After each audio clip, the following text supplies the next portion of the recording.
Good evening and welcome to the August 4th, 2026 business meeting of your Ashland City Council. Councillor Bloom will offer the land acknowledgement. Thank you. We acknowledge and honor the Aboriginal people on whose ancestral homelands we work, the Kirikutsim Band of the Shasta Nation, as well as the diverse and vibrant Native communities who make their home here today.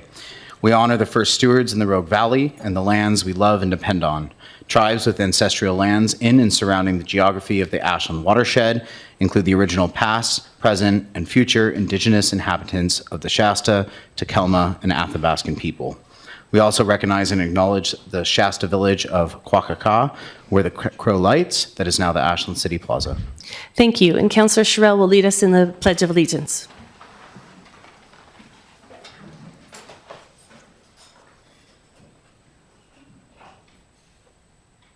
I pledge allegiance to the flag of the United States of America and to the republic for which it stands, one nation, under God, indivisible, with liberty and justice for all. Roll call, please, Alyssa. Sherrill. Here. Dale. Here. Bloom. Here. Graham. Here. Kaplan. Here. Duquesne. Here. Hanson. Here. So for mayor's announcements, we have several. The first is that if you have come this evening and you would like to speak to the council, please make sure that you sign up using the speaker request form on the wall in the back. You'll fill that out and put it in the tray by the recorder's desk here. Please make sure that you bring it to us before the start of the agenda item that you wish to speak to us about. So you will either pick an agenda item off of the agenda, or you will sign up to speak during public forum if you have come to speak with us this evening about anything that is not on the agenda.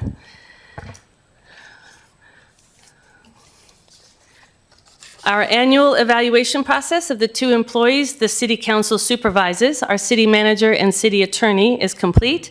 We appreciate the dedication of our City Manager and recognize the many accomplishments that have been made under her leadership that include, but are not limited to, Phase 1 of the water treatment plant, Ashland's first wildfire evacuation drill, which over 300 of us participated in, 50-plus fire-resistant fiberglass utility poles installed for wildfire safety, an operation-wide facilities study, expanded AFN service in South Ashland, an award-winning OLLI Finance and General Government course, 6 city lots land banked for affordable housing, a manufactured home park zone, an updated low-income utility discount program, a digital bi-weekly e-news that experiences very high engagement rates among our residents, a strategic plan process that is well underway and has seen extraordinary public engagement. And many other projects are underway this year as we head towards the budget process.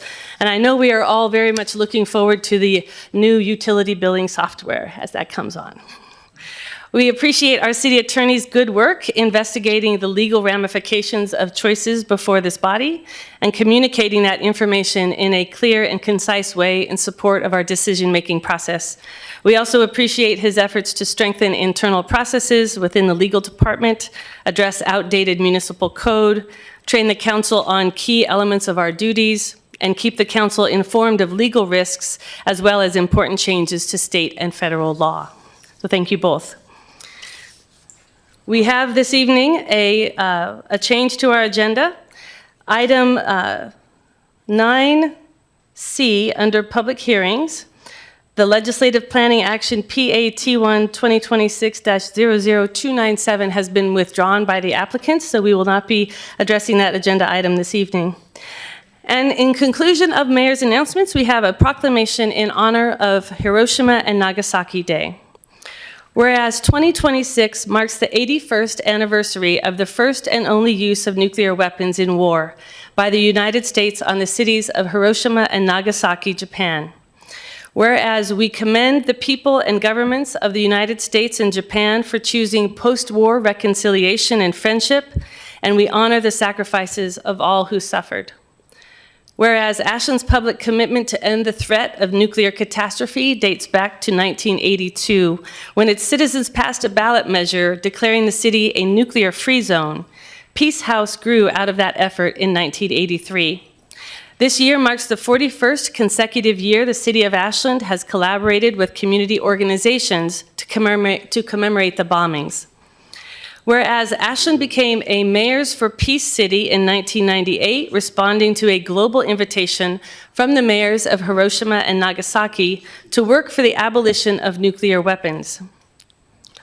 As of July 1st, there are 8,584 Mayors for Peace cities in 166 nations, including 246 in the United States and 8 in Oregon. Whereas, in addition to promoting a culture of peace and safe and resilient cities, Mayors for Peace supports the new treaty on the prohibition of nuclear weapons, adopted in July 2017. It entered into force January 2021 and is legally binding on the 75 governments that have ratified it thus far. Another 25 have signed and await ratification. Whereas the Oregon legislature passed Senate Joint Memorial 5 in 2019, calling on the President and Congress to lead global efforts to reduce the threat of nuclear war. Whereas Ashland is home to 2 living Hiroshima Peace Ambassadors grown from seeds of trees that survived the atomic bombing of Hiroshima. The Peace Ginkgo grows near Thalden Pavilion on the SOU campus, and the Peace Camellia grows near the entrance of Lithia Park's Japanese garden. Whereas this past June, the U.S. Conference of Mayors adopted a resolution urging the President and Congress to engage in good faith negotiations with the other 8 nuclear-armed states to halt any further buildup of nuclear arsenals and to verifiably reduce and eliminate nuclear arsenals according to negotiated timetables, and to carefully weigh the immense costs of proposed nuclear modernization against the urgent domestic needs of American cities. Whereas from August 3rd through the 9th, concerned citizens, civic organizations, and faith communities in Ashland and the Rogue Valley will commemorate the atomic bombings of Hiroshima and Nagasaki, remember all victims of nuclear weapons development and testing, and renew commitments to prevent such weapons from ever being used again. Now, therefore, I, Tanya Graham, on behalf of the City of Ashland, do hereby proclaim August 6, 2026 as Hiroshima Day and August 9th, 2026 as Nagasaki Day, and invite all residents to participate in the Hiroshima and Nagasaki Vigil activities. In Ashland, we are better together. And just a quick announcement, the vigil will be this Thursday, August 6th at 8 o'clock in the morning at the entrance to Lithia Park. Mayor? Yes. Thank you, Mayor. I was looking at the agenda and looking under Ordinance, Resolutions, and Contracts at item number C. I'm requesting that we move C up to the top of that ordinance, resolution, and contract because it is time sensitive. I appreciate that. Let's see where we get to. When we get there, Counselor, we'll make sure that we get to that agenda tonight. Both of the other ones are second readings or revisits. So let's see where we get. But I absolutely am committed to making sure that we get to that this evening with plenty of time to talk about it.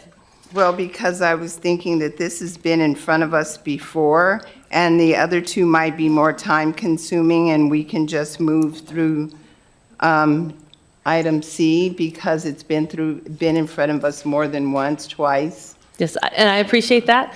The community has had this agenda, so people may be tracking the timing. So what we're going to be doing is when we get close to it, if there's any chance that we're going to have a problem with it, we'll move the order. Thank you. Okay, we are now to approval of minutes. Are there any changes to the minutes? The floor is open for a motion to accept the minutes. Councilor Hanson. Thank you, Mayor. I move to accept the minutes of the July 20th and July 21st study session and business meetings as is. Second. Roll call, please. Dale, Yes. Bloom, Yes. Kaplan, Yes. Duquesne, Yes. Hanson, Yes. Sherrill.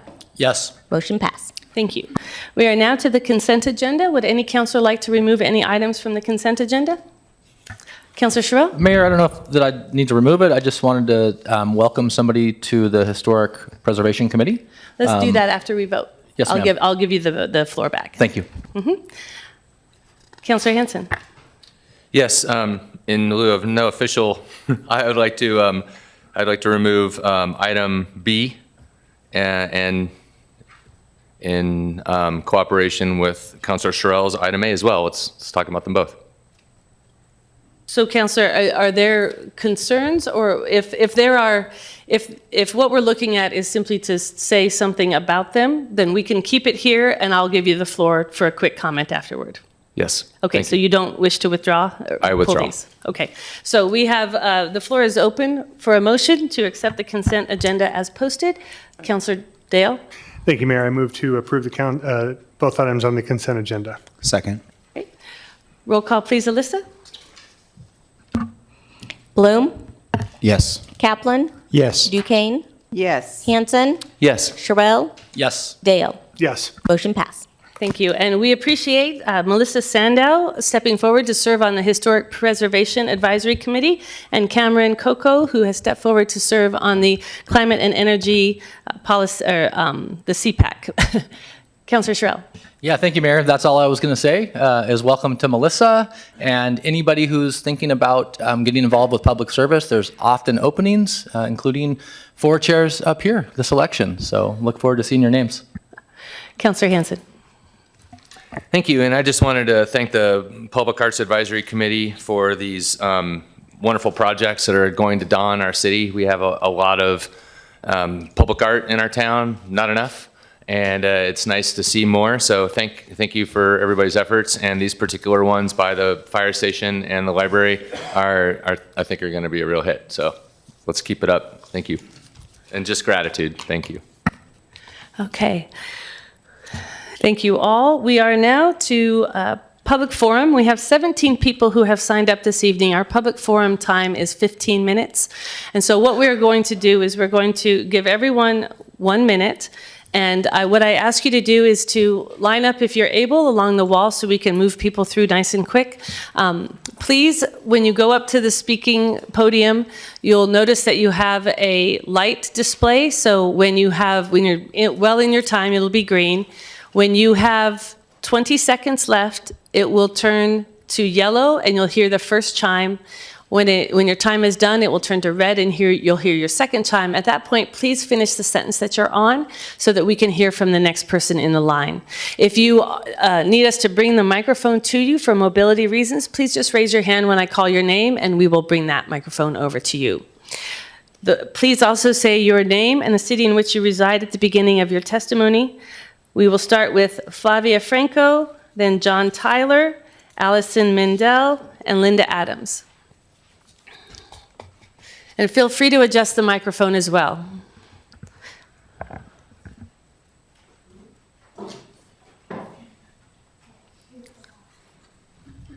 Yep, go ahead and say your name and the city in which you reside, and that's the point where Alyssa will start your testimony. Thank you. Hi, my name is Flavia Franco, and I live in Ashland. Greetings to the mayor and council members. I'm speaking on behalf of the members of Bellevue Grange on Tolman Creek. My statement is about the response received from the city to my email in May about a tree that the city replaced because they inadvertently cut it down. They thought it was a volunteer that would grow too tall under the power lines, but in fact it was specifically selected to grow no more than 12 feet tall, and it was planted by our members. So my my initial complaint was about non-interaction, and the way the resolution was handled also used non-interaction. So I acknowledge that Ashland has many tree versus power line issues, and that your utility department carries great responsibility to keep us all safe. But just when making restitution to make amends, meaningful interaction is also important.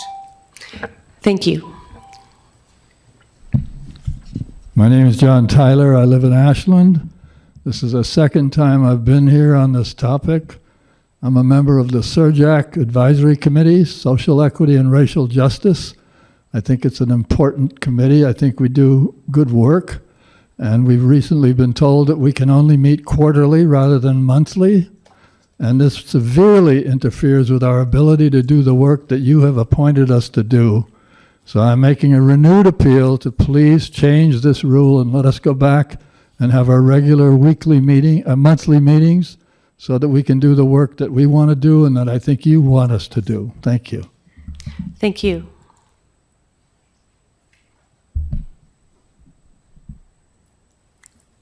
Allison Mendel, Chair of the SURJAC Committee. I'm an Ashland resident, same topic.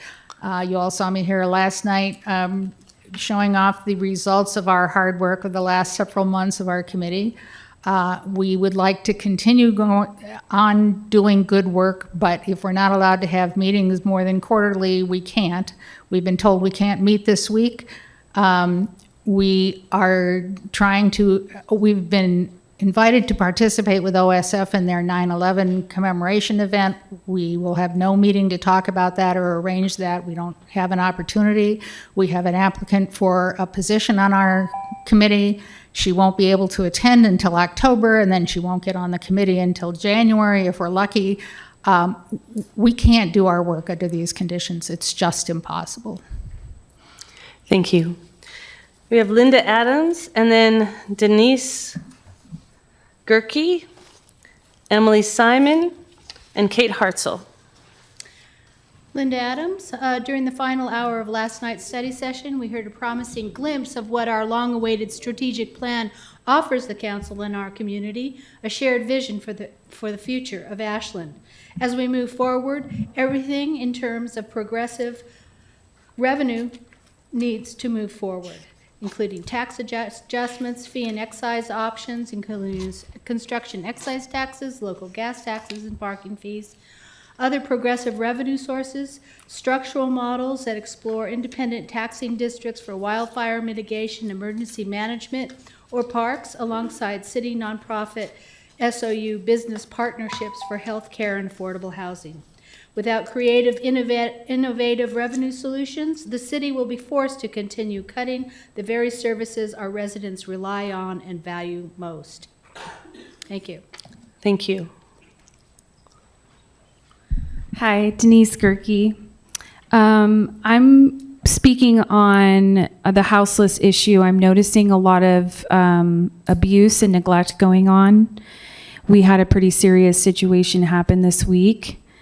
And after escaping my own abusive environment and experiencing homelessness, I realized my story was part of a much larger pattern.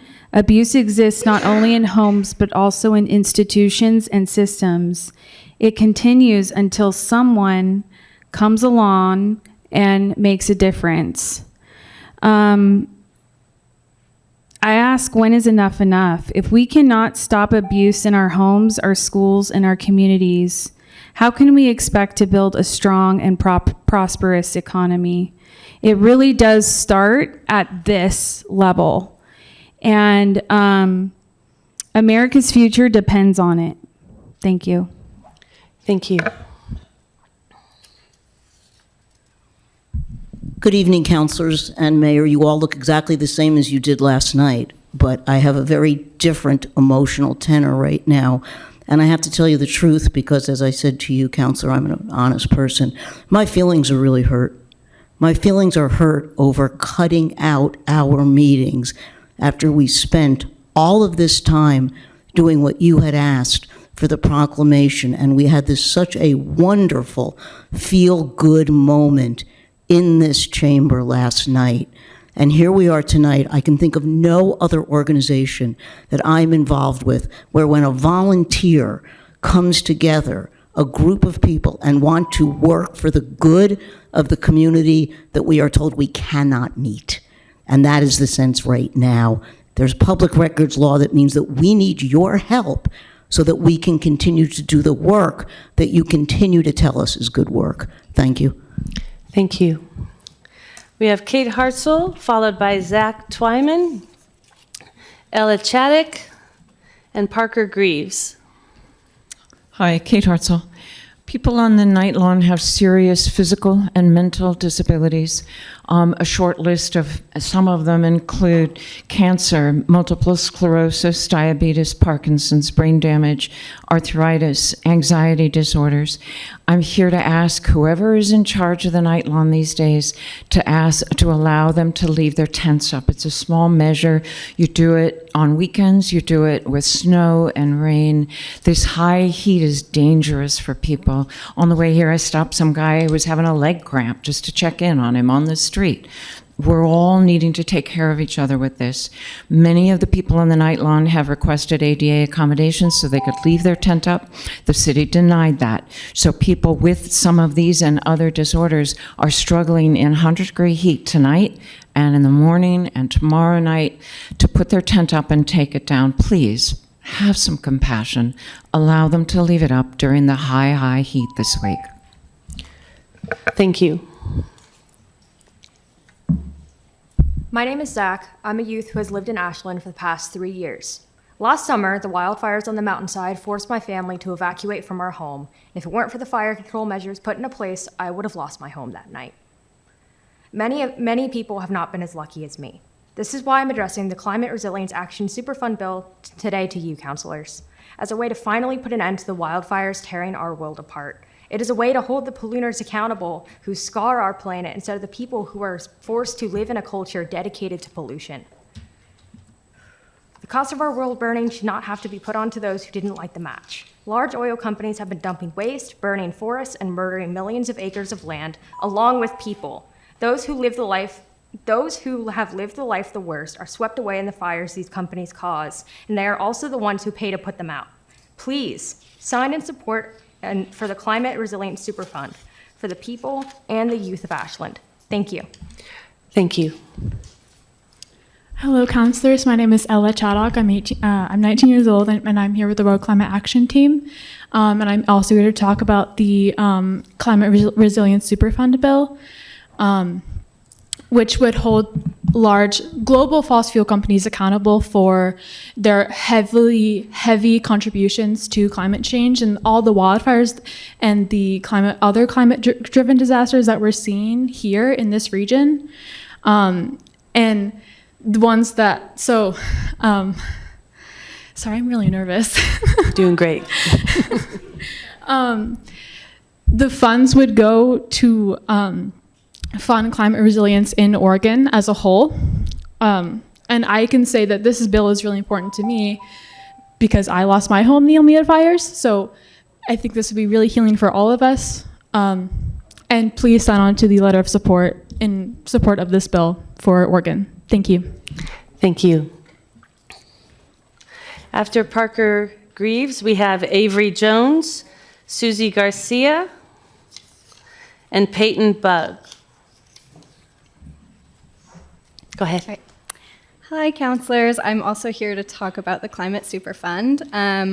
I've lived in the Rogue Valley my whole life, and as long as I can remember, my summers have been clouded by the looming threat of wildfires. As a child, I remember being urged to help keep Oregon green, but no matter how much recycling or biking or fire-free camping I did, August almost always came with clouds of thick smoke and ash that prevented me from being able to do all my favorite outdoor summer activities. Now that I'm older, I recognize that keeping Oregon green is not solely my own responsibility. While I was worrying about my water consumption and saving bottles and cans, fossil fuel corporations were emitting billions of tons of pollutants into the atmosphere, directly resulting in climate disasters such as wildfires. This is why I support Make Polluters Pay. What I can do as a consumer is nothing compared to what we can do if we hold these companies accountable for their actions. By placing the responsibility of fixing the planet with those responsible for damaging it in the first place, Oregonians wouldn't have to carry the weight of navigating climate disasters alone. We just need your support. Thank you. Thank you. Hello all, my name is Avery Jones. I know you've already heard a lot about the Climate Resilience Superfund, but I'm here to tell you a little bit more about why we care so much here as citizens in the Valley. I grew up here in the Valley. I grew up going to Blue Heron and Lithia Park. I went to Table Rock as my 4th grade field trip.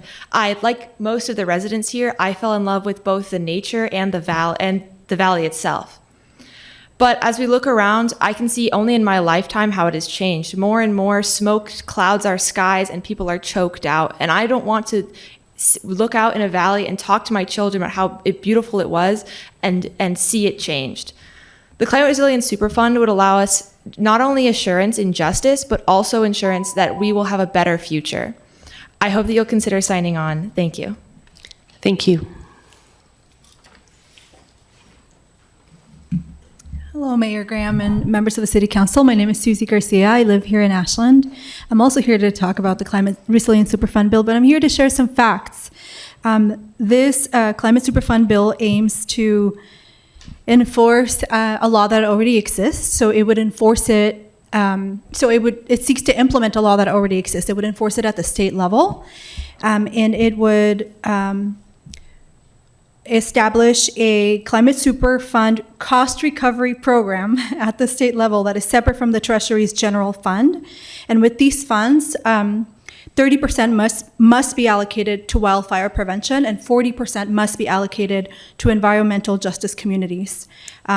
This is a legislation that's already been implemented in other states, including New York and Vermont, and other states such as Maryland, California, Tennessee, Connecticut, and Virginia, among others, are looking to implement, as well as Oregon. I urge you today that you support this during the upcoming legislative session. Thank you. After Peyton Bugg, we have Avram Sachs, Alexander Hamlet, and Brandy. Hopefully you'll know who you are when we get to you. Go ahead. Hello, Council and Mayor. Thank you for being here today. I grew up with a very solid idea of justice instilled into me, as I am sure many in this room share. The idea includes the notion that justice holds those guilty of harm accountable for their actions, that justice protects those who are not guilty, that justice ensures that our world will not be run over by reckless or ruthless behavior. But for the last half century, that very understanding has been put into question. But now we have a chance to prove justice exists. Not only that it exists, but that it works by holding rogue corporations accountable for what they have done so far. I urge all of the council members to sign on in support of the Climate Resilience Superfund bill today. Your community members have come out in support of this. Around 400 youth have walked out around the valley, as well as hundreds of your constituents signing on into a petition in support of this. I urge you to side with your constituents, sign on to the bill, and support this measure. Please have a meeting with us or sign on yourself. Thank you. Thank you.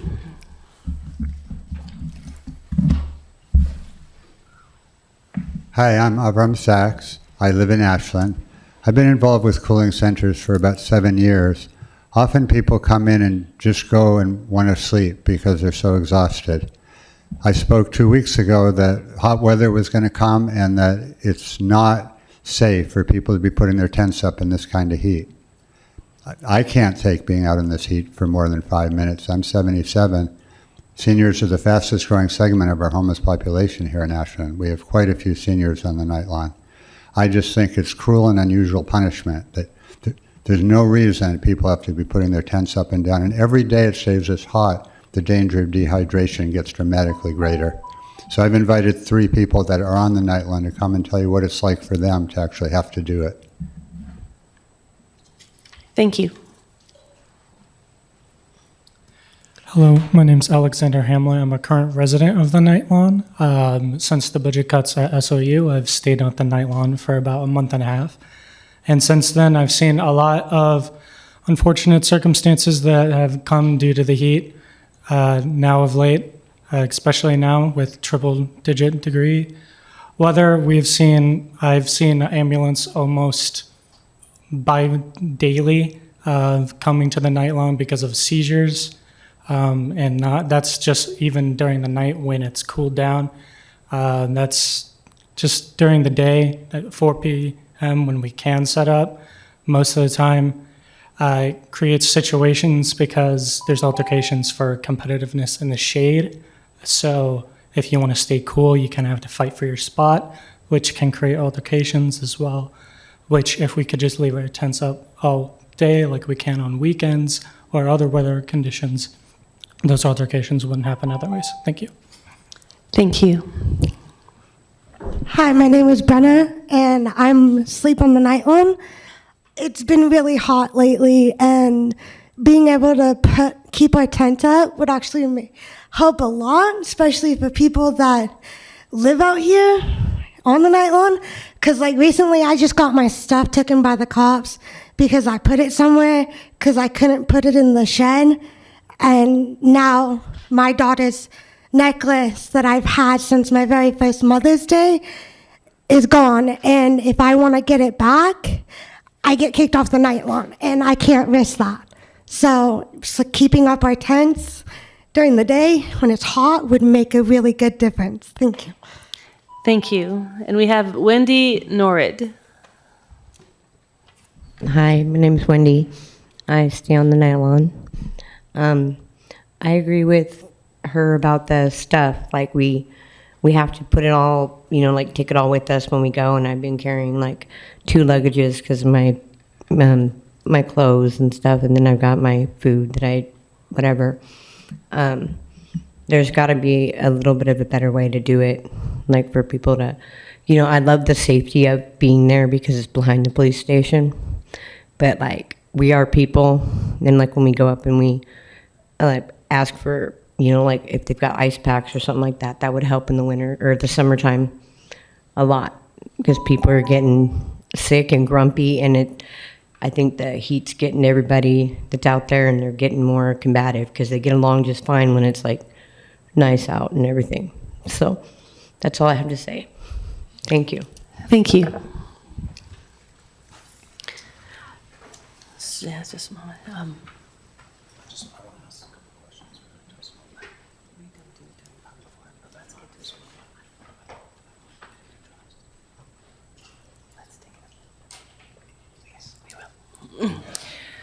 Okay, we are now to public hearing. The first public hearing is the public hearing for the sale of real property, a portion of the Briscoe School property to the Oregon Department of Transportation. Sabrina? So if you remember our last meeting, this was the last item on the agenda that we surplused. And so we are looking to sell this to ODOT for a ADA ramp. And with that, I will hand it over to Director Fleury. This is kind of exciting. I'm never involved in public hearings. I feel like I get to put a planning hat on tonight for some reason. So, as the city manager said at the last city council meeting, the city surplused 188 square foot portion of the Briscoe School property with the intent to hold a public hearing as required by the municipal code for the sale of real property under the new code that the city has adopted. The intent is to have a direct sale to the Oregon Department of Transportation for that property in order to facilitate installation of a brand new compliant ADA curb ramp at that kind of southwest corner of the Laurel Street and East Main Street intersection. The Oregon Department of Transportation provided an appraisal of the property, $14 a square foot, which represents a fee take of about $2,600. They will process all of the paperwork and information and update the deeds as part of this sale if the city so chooses to directly sell to the Oregon Department of Transportation. And with that, I will answer questions. Questions? No? Okay, I open the public hearing. Alyssa, has anyone signed up to speak with us on this issue this evening? No. I close the public hearing. Any further questions of staff? Okay, the floor is open for a motion. Councilor Bloom? Thank you. I move to approve the sale of 188 square feet of Briscoe School property to the Oregon Department of Transportation as defined and outlined in the acquisition summary statement dated April 28th, 2026. Second. Councilor Bloom? Yeah, I really wanted to make this motion because I don't think I'll ever in my life make a motion for such small amount of square footage to be sold. And ADA is good, so happy to support it. Councilor Sherrill? Other discussion? Okay, roll call please, Alyssa. Kaplan? Yes. Duquesne? Yes. Hanson? Yes. Sherrill? Yes. Dale? Yes. Bloom? Yes. Motion passed. Thank you. And now we move on to public hearing for the sale of real property, map and tax lot 391E04ADTL number 100, North Mountain Avenue parcel. Sabrina. So looking to sell this as well, pretty evident by the title. With that, I'll let Director Fleury walk us through it. So we are now transitioning from 188 square feet to a third of an acre. A property, again, that was previously surplus by the council with the intent to move forward with a public hearing to consider the sale of the property for what we would consider in staff recommendation the highest and best use. The parcel itself is located within the North Mountain Zone neighborhood area. At the apex of the 90-degree curve at East Nevada. Planning did a little bit of a pre-app for us, and it's multifamily, can be developed for 4+ units. Potentially, there are utilities within the roadway that can be accessed for that development. And staff believes that the highest and best use is for residential multifamily development under the existing zoning for that area. It currently has no utilities, undeveloped, so everything would have to be brought to the site. And staff is recommending just using a listing agent to list the property and sell it in combination with the 380 Clay Street property as well moving forward. Questions? Councilor Dale?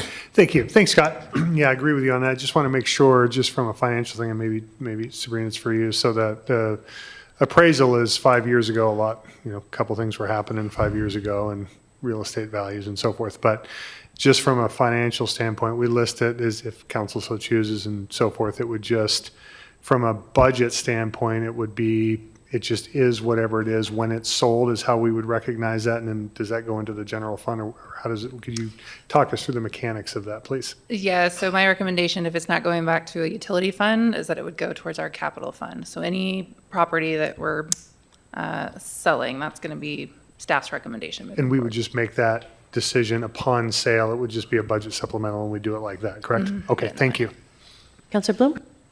So it kind of dovetails into what I was going to ask, so kind of similar question, but in this regard, are you going to be budgeting this as revenue when you do the budget? So we would more than likely, so if this sale takes place this year, we would bring appropriation back to place that revenue in the fund and leave it there until we have capital expenses. So if we have a project identified that we're looking to work on, then we can appropriate these funds for that project as revenue. So I guess kind of follow-up is this would be unbudgeted revenue, correct? Mm-hmm. So we would have to follow our financial policies, the 20-20-10 split, and then what's left over we could backfill into capital if we so choose. Yeah, I can't remember the split for property or capital on there. I think it's 10% of the total, and then the rest would go. Okay. Yeah, there's something in there about utilities, but this wouldn't apply. Thank you. Oh, and one other question, just for you, Scott, just for clarity purposes, because you mentioned 380 Clay. We're not making any decision on that tonight. We're not making a motion on that. No, right. That's already been done. It's already been done. It It's just surplus came up, public so. hearing. We're going to move forward with kind of a bundle package. And, our intent is to have some comps, and discuss what a good listing price would be for comps to get that out and start to market those properties for sale. Yep, got it. Thank you. Any further questions of staff? Councilor Kaplan? Well, I guess on the same line, since I appreciate Councilor Bloom bringing this up, because my preference would be that any proceeds of the sale would go to our capital fund. I think we have a need in our capital fund. I'm not as supportive of a split that puts part of it in general fund and part of it in reserve. So I think this is under the current financial policies, as you point out, this as unbudgeted revenue, we should follow that policy. So I think I guess my question is, this would be decided at the time that it sells and whatever policy is in place at that time. So if we change the policy before then, we have the chance to fix this. Because it's not a sensible way to split this money up. Sabrina, that's a question to you.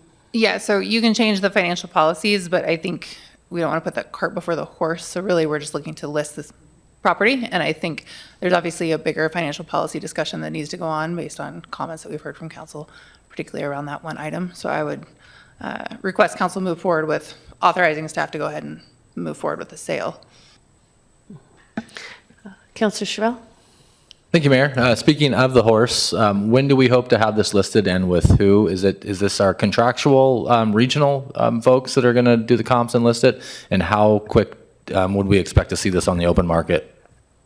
So the intent is to move forward with our contractual agent, Bang Realty, and do kind of a statewide listing. They use Oregon Buys a lot.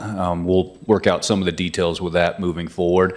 I would suspect within the next 2 to 4 weeks, we would have everything organized. Our intent from the staff side is to get this moving as fast as possible. And from our standpoint, off the City of Ashland books with the other property. Thank you. Councillor Bloom? Yeah, thank you. Just to kind of to that point, absolutely, there can be obviously there can be a conversation around policy, but I'm just saying that so long as the policy exists, we have to follow it. We should follow it. And two, I'd also point out that there isn't a separate policy for property. It's just the one policy for unbudgeted revenues. Councillor Dale? Thank you. Yeah, I guess I would just kind of continue to pile on this, and just as a reminder, looking at our actually minutes from the 20th, where we had the discussion of council directing staff to develop updated funding and use policies for a dedicated capital fund. So this will be part of the overall discussion. Just, and I'm saying this, I know the 7 of us up here and staff know that, but just as for the larger audience, that this is this is a lot of the comprehensive discussion that we're going to be having relative to this of highest and best use, and how do we best allocate funding in today's environment and the challenges that we're facing. So this discussion, this very fulsome discussion, will be happening in short order up here. Any further questions of staff? Okay, I open the public hearing. Alyssa, has anyone signed up to speak with us on this issue this evening? No. Thank you. I close the public hearing. If there are no further questions, the floor is open for a motion. Councillor Sherrill? Thanks, Mayor. It was on the screen. Do I have to dig it back up, or can you pull it up? I got it right here. I move to authorize the market-based sale of tax lot 100 from assessor map 391E4AD using a listing agent. Councillor Sherrill? No, I think it's good that we're starting to get some of this property off our books, and hopefully this is a warm-up for some of the bigger, more high-value, high-use properties that we've decided as a body that are coming next. Councillor Hanson? Thank you, Mayor. Yeah, thank you, staff, for moving this forward. It's an opportunity to lessen the burden of our ownership and maintenance, but in lieu of not having the opportunity to land bank or land trust or do something more creative with some of our surplus properties, it makes sense to release it to the community at large and see if we can get some housing built, and also to put money back in our coffers, whether it be general fund or capital. I think it's all good relief. So kudos to staff, and I hope it goes well. Happy to support it. Thank you. And I will just add that I remember when we first started talking about this a couple of years ago, and we asked for assistance to think about, could these different properties be good for childcare or for housing, for affordable housing, that kind of thing. And the location of this particular property makes it not very good for any of those purposes. So I'm glad to see this coming forward and moving forward at this point. Hopefully we'll see some good revenue from that and help us reach some of our other objectives. If there's no further discussion, roll call please, Alyssa. Duquesne? Yes. Hanson? Yes. Sherrill? Yes. Dale? Yes. Bloom? Yes. Kaplan? Yes. Motion passed. Thank you. For anyone who wasn't here, thank you, Scott. For anyone who wasn't here earlier when I made the announcement, the last public hearing on our agenda, Legislative Planning Action PATI T026, and the rest of that has been withdrawn by the applicant, so we will not be hearing that item this evening. That moves us on to ordinances, resolutions, and contracts. Second reading of Ordinance 3306, an ordinance adding Chapter 10.116 to the Ashland Municipal Code, establishing notice of sale, opportunity to purchase, and tenant protections for manufactured home park residents. Sabrina? Yes, go ahead. I'm curious, does that mean that this action has been like pulled, as in like it's The now? previous action? Yeah, as in like that where it's not a topic of discussion anymore, where they're not looking to develop the property that way? Just want to be crystal clear. Johan, do you have a clarification of that, or potentially Brandon? So that prior application was submitted for an interpretation through the planning process. It did go before Planning Commission, came to you for a hearing, and that hearing was continued to this evening. As of yesterday, we received a written request from the applicant withdrawing the application in its entirety. And as such, we can no longer have a public hearing or take an action on that. Staff has discussed that we may be coming back to the council with a request to look at our Chapter 18.61 definitions for public and private parking in order to provide clarity, but that would be a legislative action and not related to the planning action that was withdrawn. Well, I appreciate the clarity. Thank you, Mayor. Thank you, Brandon. Thank you. So we are back to the second reading of Ordinance 3306. Brandon? Or Sabrina? I'll let Dr. Goldman take it. So thank you. This is second reading of an ordinance that adds a tenant protections chapter for the manufactured home parks, specifically notice of sale, opportunity to purchase, and tenant protections. The reason that I'm sitting before you at second reading is because the City Council did make amendments to the ordinance at first reading. And as a matter of course, we are to read those into the record. And so before council deliberates on second reading and approval of the ordinance, I did want to note that the amended sections between first and second reading included the Chapter 10.116.020, opportunity to purchase, Section A1, previously stated 60-day tenant response periods. Within 60 days after delivery of a notice of sale, tenants must notify the owner in writing of the following request, notice of intent. And what was added is the following words, as provided in ORS 90.844. Additionally, there was a chapter, or the section 10.116020A1D, which stipulated previously that any financial information that would customarily be provided to a prospective purchaser. However, it was noted in review of the ordinance that that's a duplicative section, that it's already covered under section 10.116020A2. And further, it is also covered within ORS, Oregon Revised Statutes 90.844, which states the representatives of the tenant committee may make a written request for the kind of financial information that a seller of a facility would customarily provide to a prospective purchaser. So that is already afforded under state law and again under Section 2. So those are the two amendments that occurred between first and second reading, and I'm available for any questions. So Brandon, just a quick question. In terms of the wording of a motion, does it need to say as amended?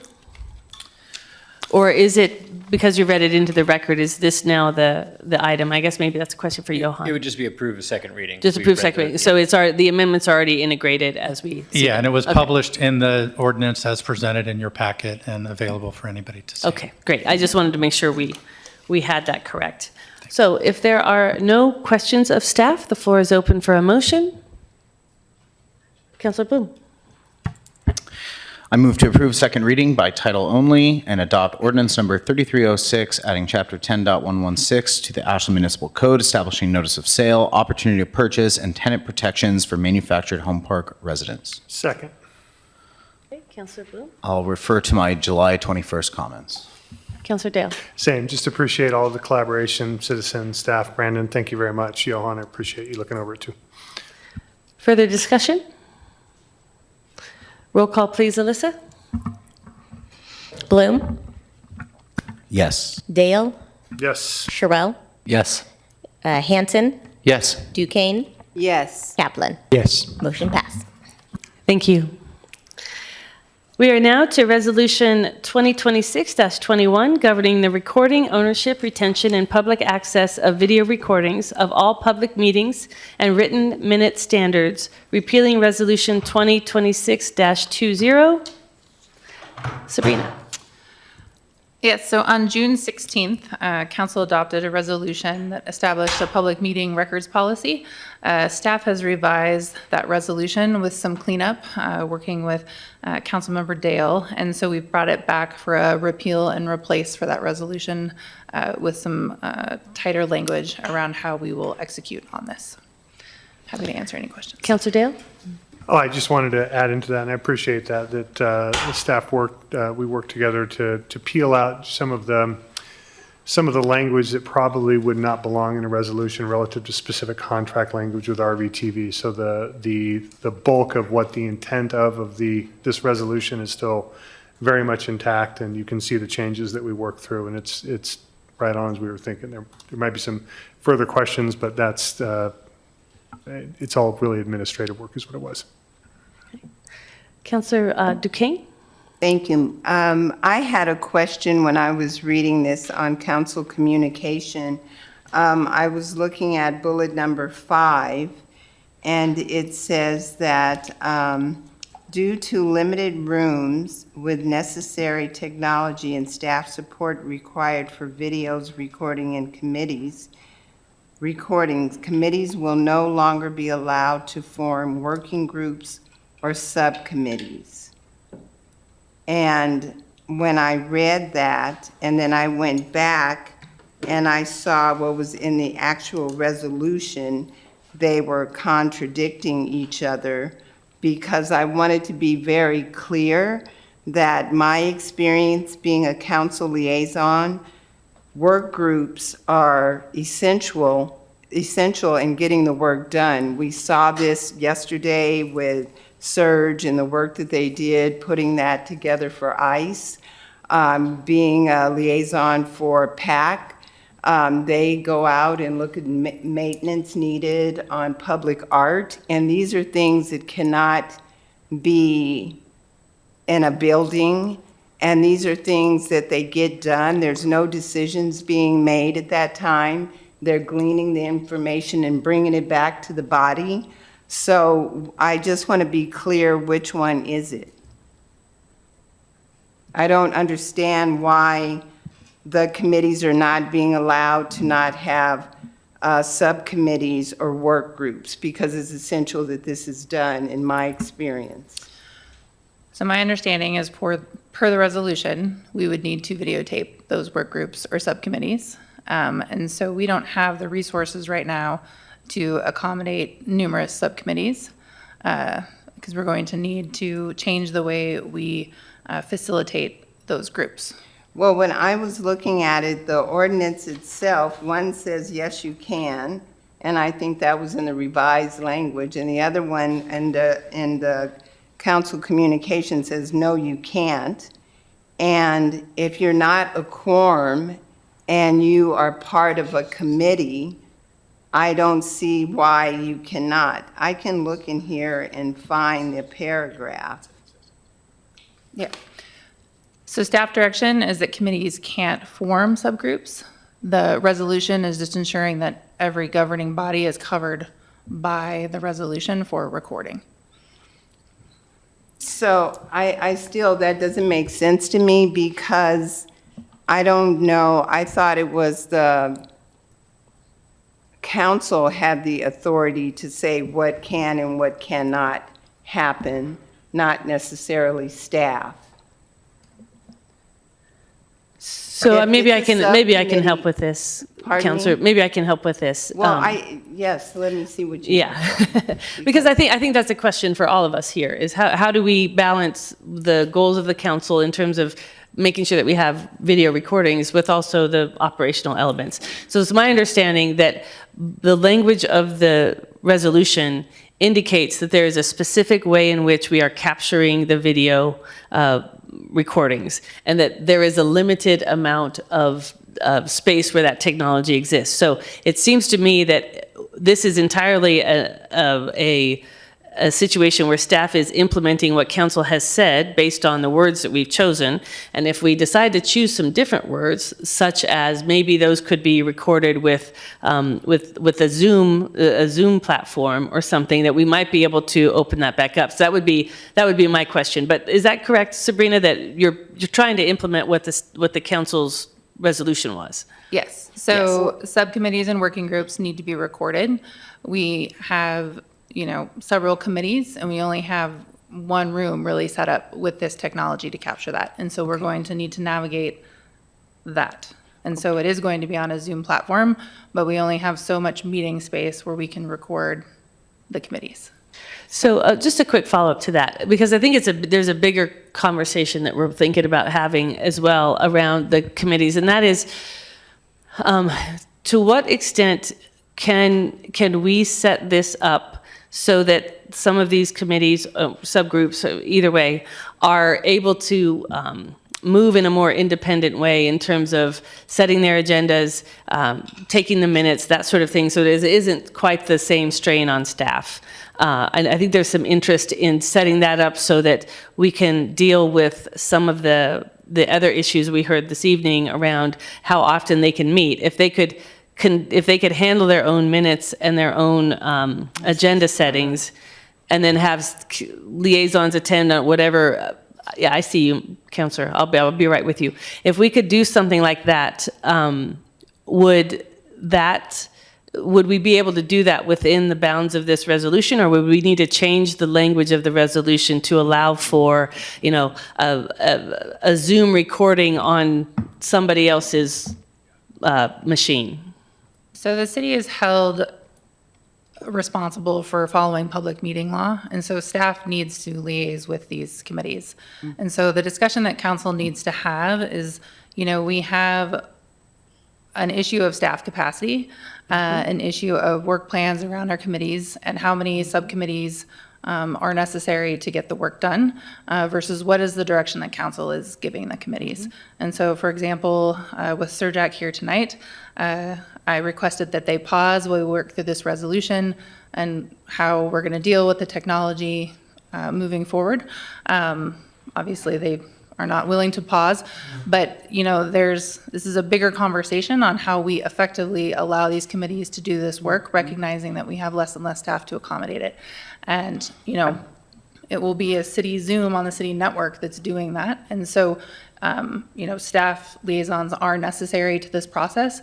And so we need to think holistically, and committees were on council's list during our last discussion of things to look at contracting a bit to allow for more capacity and a reduced cost. And so, we need to, that's a bigger discussion.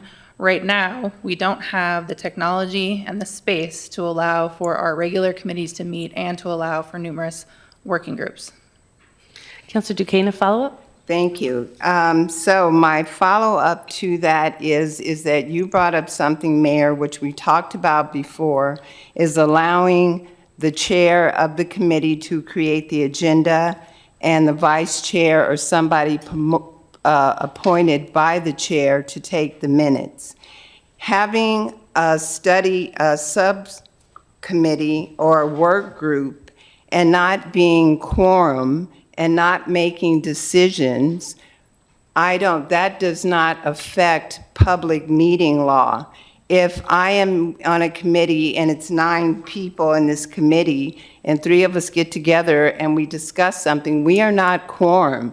And if you have a work group, you're not making decisions, you're not quorum, you come back and you bring it to the body. And when it comes time to Social Equity and Racial Justice Committee, you say look at it holistically. I'm looking at it holistically. Why is this one committee not being allowed to meet on a monthly basis? I don't understand that, why this committee is designated, no, you can't. So my concern is I would like for us as a body to take this back and reword this resolution so that the volunteers, these are volunteers, nobody's getting paid here. And they're doing work that we ask them to do, and they're doing a really good job at it. And so once they're on a roll and we tie their hands, there's no equity in that. We're asking these people to do something, and if they have to be quarterly, then everybody has to be quarterly. That is equity. Councilor, did you have a question? No. In this case, I said I'm trying to figure out who to direct the question If we to. can, I would like to reword this altogether. This is not, it's not funny, it's very serious. We have volunteers in our community who do. Councilor, do you have a question? Yes, I want us to pull this. Okay, thank you. Councilor Kaplan. Well, I feel like I need to step in and just make a quick correction, because that respectfully is incorrect statement of public meeting law. And it's important for these people to know all the rules, and what the city manager was explaining earlier is that the fines that are assessed for violations of public meeting law go to the individuals. So they go to the, so respectfully, 1 second, please. So if the subgroup or if the small group, even if it's not a quorum, is providing advice to the body, that is subject to public meeting law. It's the same reason we have in the small group that's just 3 counselors, that we have to record it and we have to abide by all the public meeting law. So if you're providing recommendations to the Not recommendations. Counselor. So we need to be very cautious as to how we're advising the public as to what is and what isn't subject to public meeting law. And the concern here, just really quick, is that we covered all this in the resolution. So subcommittees are covered in the resolution to protect the city, to advise them that they are subject to the same rules, both in retention, but also the Oregon statutes under public meeting law. So you're having a slightly separate conversation. And the important thing really to make clear is that all of the retention stuff applies to all governing bodies, just like the public meeting law statutes. I understand, thank you. Public meeting law, I did not say come back with recommendations. For instance, we had a subcommittee in PAC. They went out, 2 people, and did inventory of public arts that needed maintenance. There is no way to zoom this in. There was no discussions about recommendations of, we have X amount of public art in Ashland. This is what we saw. The body makes the decision, not the individuals. I don't want to beat this up, but I do not see, I understand the public law, but I don't understand how people can get things done when no subcommittees and you can't meet on a monthly basis. There's no equity. So Councilor, in the resolution, there is a section there that indicates that if there's a working group that's meeting for something that isn't leading to recommendations, so for trainings or field trips and that kind of thing, that the video recording doesn't apply. So is that what you're thinking? Where is that written in here, if I may ask? It is. I'm looking at page 1 and 2, 2.4. 2.3. Yes, it's a new addition under it's the 2.4 element. Does that address your concern?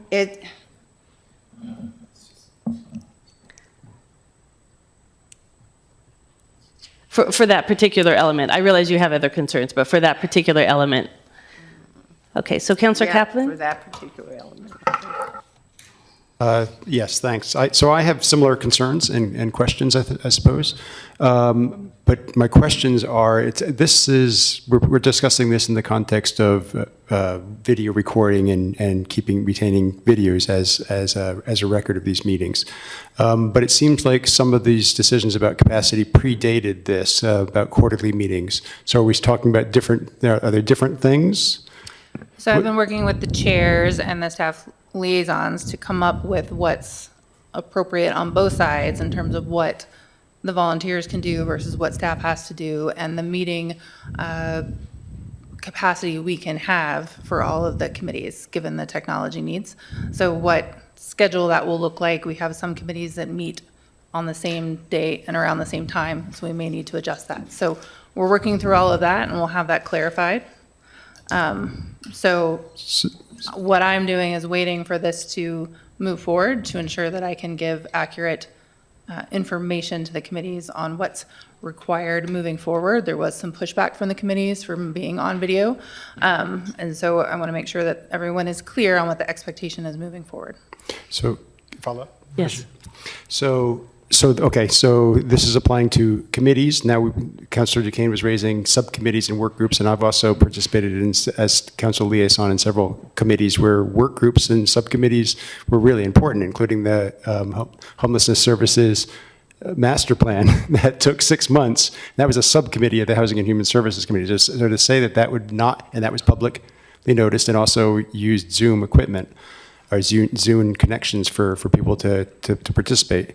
So to have a blanket statement, which I guess is just a staff report, it's not a determination of the council. It's what is the heft of this assertion that these are no longer So we're putting this on pause until we figure out how to implement. So right now we have committees, some have working groups, some don't, some are abiding by public meeting law, some aren't.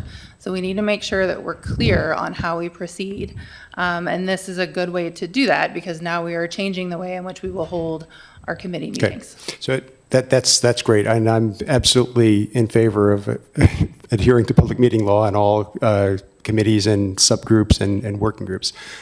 Is the issue the physical space? You said there's only one room that can have these? So we have really the Siskiyou room that's set up. So we're going to look at what that means. But I think also, if the committee expects the staff liaison to be at every working group, which now they will have to be because we will need to videotape, that's added staff capacity for that. And so we need to be thoughtful about the necessity for working groups or subcommittees that require that, not going out and inventorying, not attending a public function, not those kind of things, but where it's an actual meeting that we need to record because that's hours of staff time and minutes and everything that goes with it, which is fine, but we need to balance that with everything else that we're trying to do. So just to follow, I'm sorry, Mayor. Go one more. To separate out the issues, because it sounds like we're talking about staff capacity and technical or physical capacity of a physical facility to make those recordings. It sounds like it's a little bit of both, sometimes leaning more one way, sometimes the other way. But my observation is that during COVID, when there were no meetings of any committees physically, all the committees met by Zoom, so it doesn't require a meeting room. They met out, by people using people's desks, and the Zoom was a city Zoom. Would that solve some of the facility issue? I'd have to check our committee handbook. I think we're requiring that some of their meetings be in person. So we need to look at our ordinance. I don't know our AMC around that. Yep. Councilor Dale? Thank you, Mayor. Okay, so I'd like to take a giant step back here for a second and talk a little bit about intent and definition. So Johan, you have explicit permission to interrupt me if I say anything factually incorrect, please. So at question here is the definition relative to public meeting law relative to what's called a governing body. And that is where public meeting law exists, okay? The terms subcommittee and work group are they're not defined in Oregon law, okay? So a work group is between, well, if we have committees that have 9 members, let's say, it's any 2, 3, or 4 members of that committee short of a quorum that get together. And if they provide technical analysis background, if they walk around and figure out where art needs to be or not needs to be, and then they just bring that analysis and background back to a group or back for the larger full committee to debate and discuss, that's a working group. It is not subject to open public meeting law. It is not subject to minutes. It is not subject to anything. If 3 members of SURJAC want to go sit at Pony Espresso, they can do so, as long as they are not doing anything that brings, or any group, brings a recommendation back to the larger group, okay? So that's a work group, okay? So work groups with respect to this resolution are irrelevant, okay? They're just irrelevant. They don't need a staff liaison. They don't need a council liaison. They don't. The question is when you have a subcommittee that a committee has determined that we need, whether it's the chair or staff or so forth. The subcommittee now is basically those same 2, 3, or 4 people, because you can't have a quorum, And now they are charged with something specific in scope, but now they are making recommendations, okay? So that is when you are subject to public meeting law. That is when you are subject to recording minutes. Now, that's separate from this whole video thing. That is a staff time, that's a staff liaison, that's however we want to solve that. Irrespective of this resolution, that was a problem before, and it continues to be a problem as far as staffing time and so forth. To your point about the handbook and training and individuals, when you sign up for a committee, you sign up to learn these rules. And that's part of it. So the whole video thing is a completely separate discussion that we're having.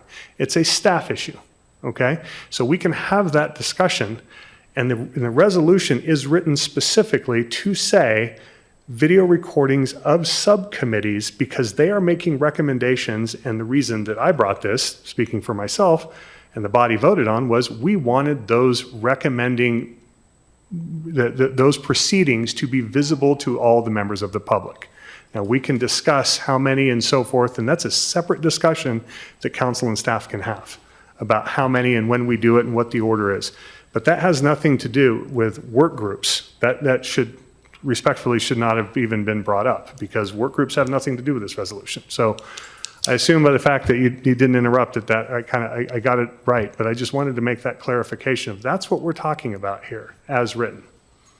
Yeah, and that's what's in the resolution. It says subcommittees. Councilor Bloom.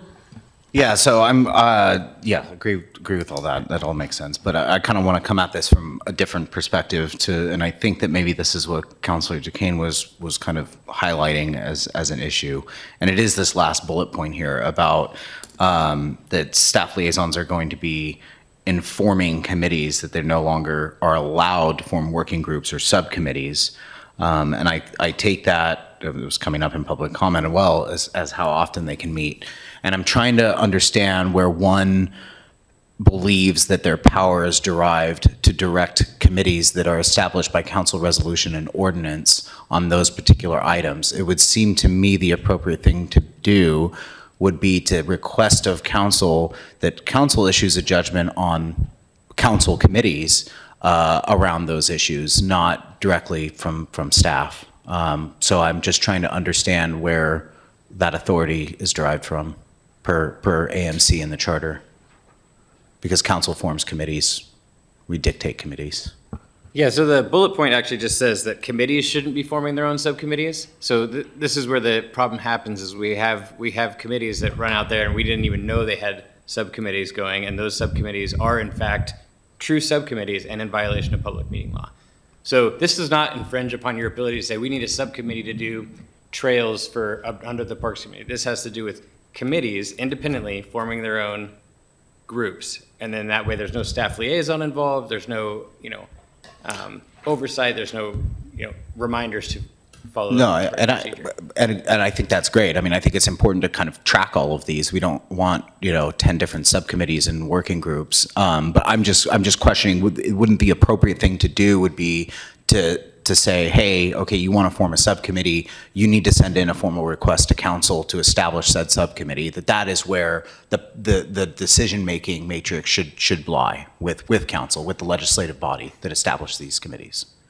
Yeah, I haven't looked in a while, but that could very well be, and it sounds like you guys have a committee's discussion coming up here. Yeah, and I think in our chapter to Title II conversations, we were talking about committees and whether they have to meet all the time in person, and so I think that that's going to get worked out. I would hope that any decisions on telling committees how often they can meet and whether they can form committees and subcommittees, that stops coming from an admin level, and that comes from a council level, as it is committees that we as a legislative body are establishing. Councilor Hanson. Thank you, Mayor. I appreciate being in the weeds and the details here, because this is a really important issue.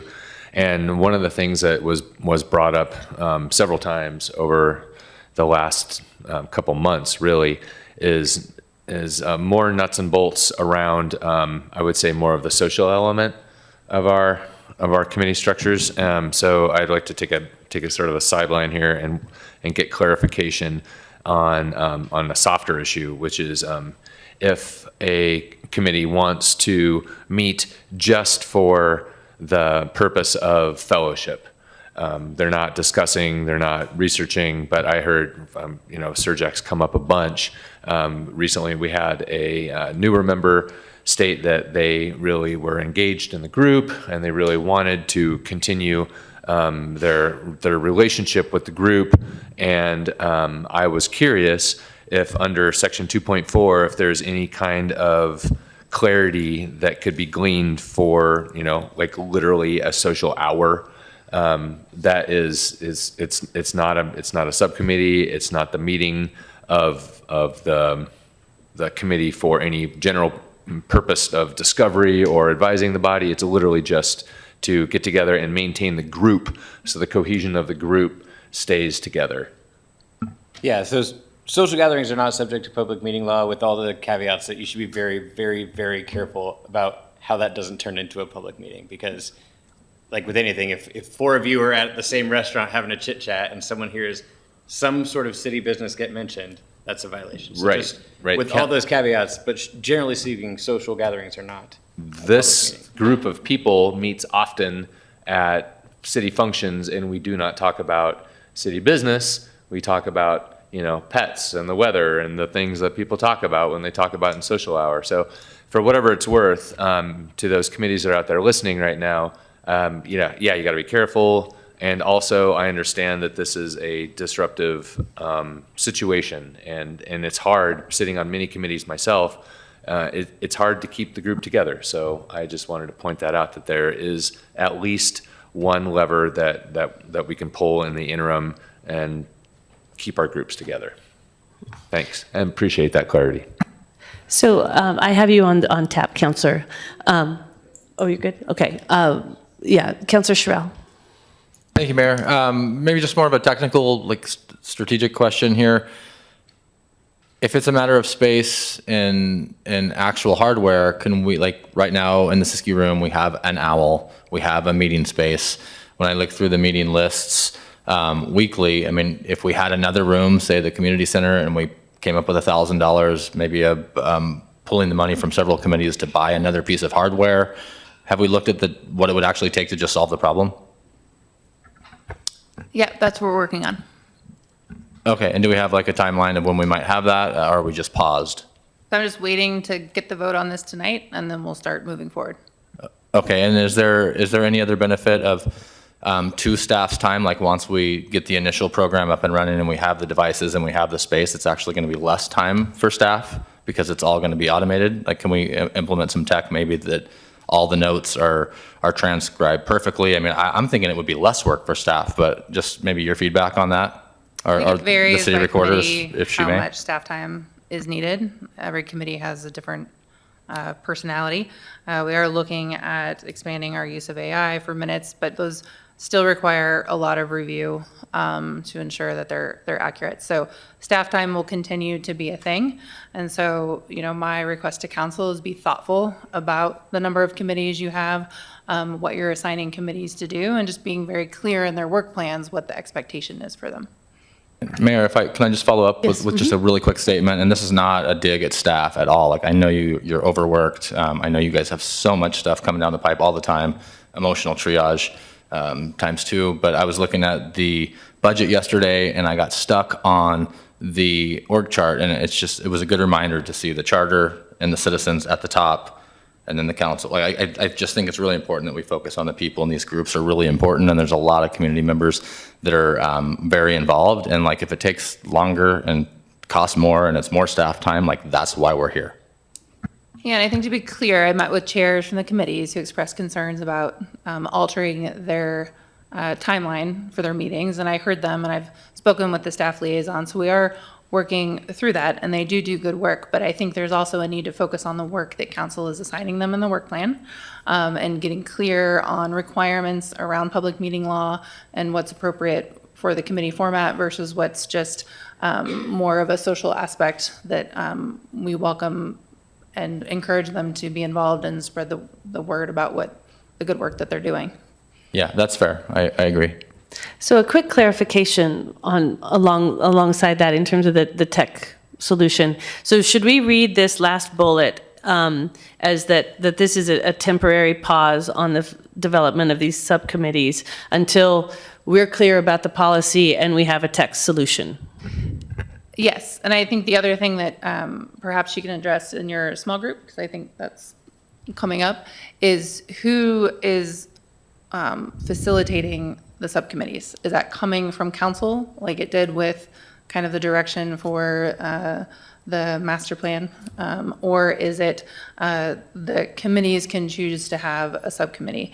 And again, I'm not talking about like doing inventory or things that don't require recording the meeting and they're not a public meeting.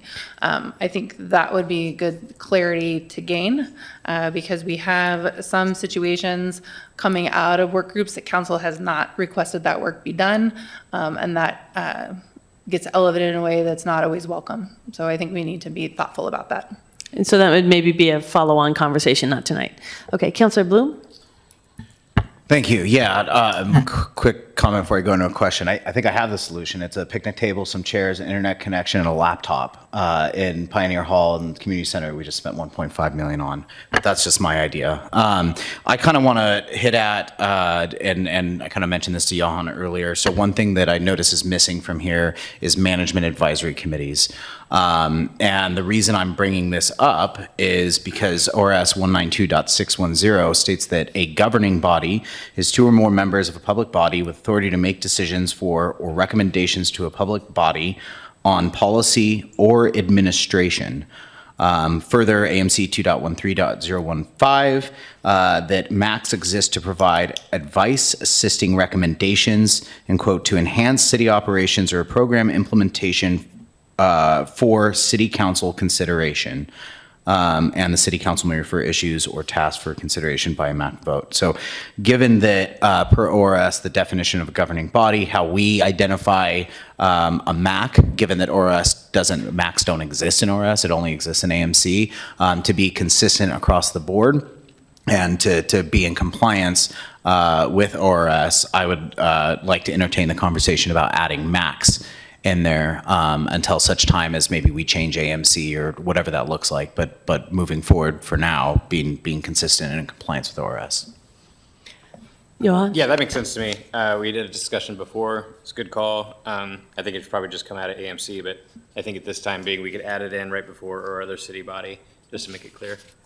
Other city body in which? Oh, sorry. 2.2. 2.2. It would be after subcommittee before other city body. Councilor Duquesne? Oh. No, I have an amendment ready though. Oh. Go ahead, Councilor Duquesne.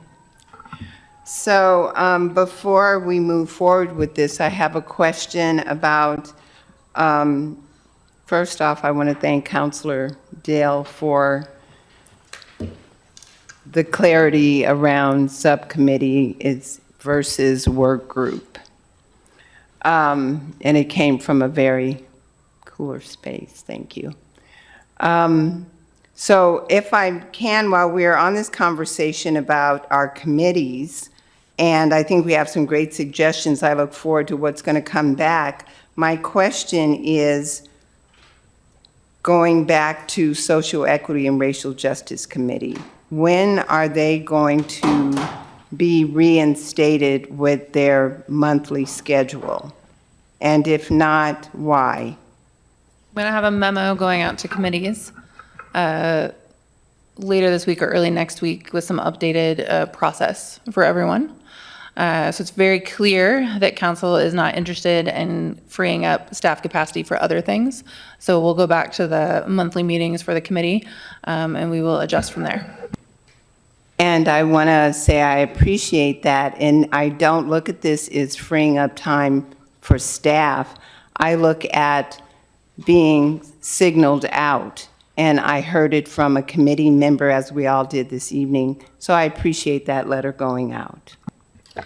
Councilor Dale. Thank you, Mayor. Councilor Bloom had kind of gone down a road that I was going to ask Johan, if you don't mind, relative to the management advisory committees. Now, I appreciate if there's an amendment relative to this, but I just want to be clear that this particular resolution is around retention of records and is kind of separate from the public meeting law. And I appreciate the discussion we're having, and it certainly deserves more. And the training and how we move forward with this. But specifically, just so I'm clear, because I've been confused on this for quite some time when we went through our public meeting law, is forget this resolution, forget the video, forget that, just public meeting law. Is a management advisory committee subject to public meeting law or not? Because when the previous city manager had built these, and I was on the airport committee at the time, they basically said, you're a MAC, you can do whatever you want, we're not having a staff liaison. But is it or is it not? And it's a little ambiguous, I think, but I'm going to defer to you in our code. What do you think about that? And are we or are we not treating MACs as public meeting law? Yeah, so MACs, like Councilor Bloom pointed out, are not in the statute. They're just in our code. Sure, But are they a governing under the body? definition of governing body, the way it reads, yeah, it does fit. And from what I understand, that's kind of been the recent training. I have in my notes from earlier to get an advisory opinion from OGEC, but I think, even though we don't have any temporarily, I think it's a good idea to treat them as such based on the statute. I mean, the second they come back with a recommendation is the second they're a governing body, which is the second that they are subject to public meeting law. So we want to err on the side of caution, being legal and so forth. So I appreciate if the council chooses to add this back in just due to the video recording and so forth, but we just need to, at a larger picture, I think I would defer to you at some time in the near future to get that dialed in so that nobody's running afoul of anything. Yeah, it doesn't hurt to just err on the side of. Absolutely. Thank you. So I have a follow-up question. You know, one of the things that I think about when we face issues like this, particularly around capacity, is I work with a lot of mayors who have extraordinarily small staffs, maybe one or two staff members, and they have committees. And what do they do when they are simply not able to send a staff person to manage these committees, or to do that? And I wonder sometimes if we don't tangle, wrap ourselves around the axle trying to make the perfect be the enemy of the good with these kinds of things. We're required to take minutes. We want to keep videos. I think certainly of the decisions that are made by this body, by the Parks Commission, by the entities that are actually making the policy decisions. And potentially also by our committees. I think that that's helpful. I also recognize that some people, that might dissuade them from public service. That do they want to be videotaped? It can be an issue. I don't know. And so I wonder if in thinking about this resolution, if we might think about, is there some level at which we say below this, written minutes are fine? I mean, maybe at the subcommittee level. Do we have to film all of it, right? Because I just wonder. That's a question for me. Councilor Bloom. I have a potential solution. So because it's not listed subcommittees or work groups, right, in the resolution, then it would default to ORS. ORS 192.650 talks about recording or written minutes required. And basically it's, you have to have, if you either do sound, video, or digital, or take, well-written minutes of all meetings, it just will default to that. So a committee, a subcommittee, or working group, as long as they follow ORS 192.650, they're not required to record video, as long as there's minutes, as long as there's an audio recording or something. Councilor Dale. If I may, thank you. So I understand. The issue that subcommittees in there, and this body may choose to delete that, by majority vote if they want to delete subcommittee from this. The point was to be able to have specific transparency and visibility for the citizens around any recommendation that comes to a governing body. That was the point. If that's something that the body doesn't want, hey, that's fine. That's not a problem. That was the whole point. I think to Councilor Sherrill's point, we can solve a lot of this with technology. And I understand, and it is absolutely a discussion we need to have around staff capacity and so forth. That is a very true thing too. I do hear what Sabrina was saying about, I do think, I don't know my personal opinions, I don't know if it needs to come all the way up to the council level, but I do think that the staff liaison and a council liaison should be gating that to some degree. I think we've all been on committees where some things have kind of gone off and they've grown legs and so forth. And I think that that's why we have council liaisons specifically to gate that as well. It's kind of honestly, it's within our purview, within the AMC to be able to do that. And honestly, to guide and assist staff with that too. Now, a separate question is, does staff need to be around to do the things that technology can handle when it is specifically a subcommittee, right? But, this body just needs to decide at the subcommittee level, do you or do you not want those specific things to be on record as opposed to just the minutes of whoever happened to be transcribing at the time? That's all. Councilor Bloom? Yeah, so I mean, I completely agree with you. And I mean, when our first code meeting that we had to kind of review code, I was wanting to put in AMC that all committees had a video record. So I absolutely support this and am in line with that. And I also don't believe that written minutes are sufficient enough. I also very much believe that I don't think it takes that much effort or time to literally turn on a laptop, hit record on Zoom, turn it around, and let a meeting take place. That said, I hear it as a concern, and so I was just offering as a possible solution, a possible compromise of maybe we throw in that anything below a committee level must be at least audio recorded. If that helps move the needle in support of this resolution, I'm perfectly fine with it as is. One other suggestion, if I may, Mayor. I'm sorry. Councilor Sherrill. Thank you, Mayor. And City Manager, do I have permission to ask the city recorder what work this would put in your lap? I mean, I think I know what's best, but I'm not saying you're going to change my opinion, but I would like to hear what you think, being that you would ultimately be responsible for seeing this through, if I understand it right. If you could just maybe speak to us and share your concerns or your support. So I basically set policy for how written minutes are going to look. I don't care who takes them, but they do have to adhere to the policies I set, which are based on law, right? And basically it just is the council. Like I set the standard and everyone else is expected to follow. Again, I don't care who takes the minutes. I do really like the idea of not having the ad hocs and the subcommittees not being recorded. I think that frees up a lot of logistical issues we're fighting against. I don't want to impede the spirit of what this resolution is trying to do, which is make videos available to the public for retention. Get it? 100%. Do we need videos of ad hocs and subcommittees? That's really a question for you guys. Sure. It sounds easy. Grab a laptop, set it up, turn it on. Where are you getting the laptop? Are we using somebody's personal laptop? Is that okay? That one I actually don't even know the answer to, if we could even do that. So I don't think I'm answering your question. I think that I am in support of having videos available for meetings is a great way to go.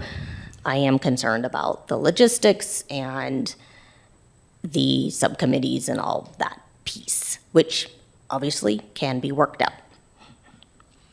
Councilor Thank you. Dale? Thank you. Thank you, Mayor. Thank you, Councilor. Alyssa, thank you very much. So just to kind of get this back on track, let me just offer this to the body.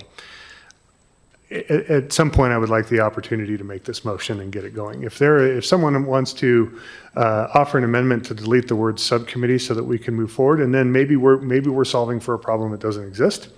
And if something comes up in the future relative to these subcommittees where we have a problem, then we just meet as a body, get it on an agenda, and we add that word back in if it becomes a problem. Are there any additional questions of staff? Real quick, Mayor, just before Yes. a motion's made, sorry, I should clarify that this is just for the video retention. They're still subject to retention of minutes, all that other stuff, and I just want to make that clear so the subcommittees aren't like, oh, we're good, no more minutes. But right. Yeah, so and that kind of goes to your other question earlier, Councilor Dale, which was, if a staff person isn't there, then the resolution really doesn't have any teeth because we've got to record it. The staff is the one who's subject to the resolution. But Okay. A question, Councilor Duquesne? Question. In this, my question is directed to you, Councilor Dale. So in this, the rewording of this motion, so we can get on with it. There is clarifying question, there's a difference between work group and subcommittee, or no?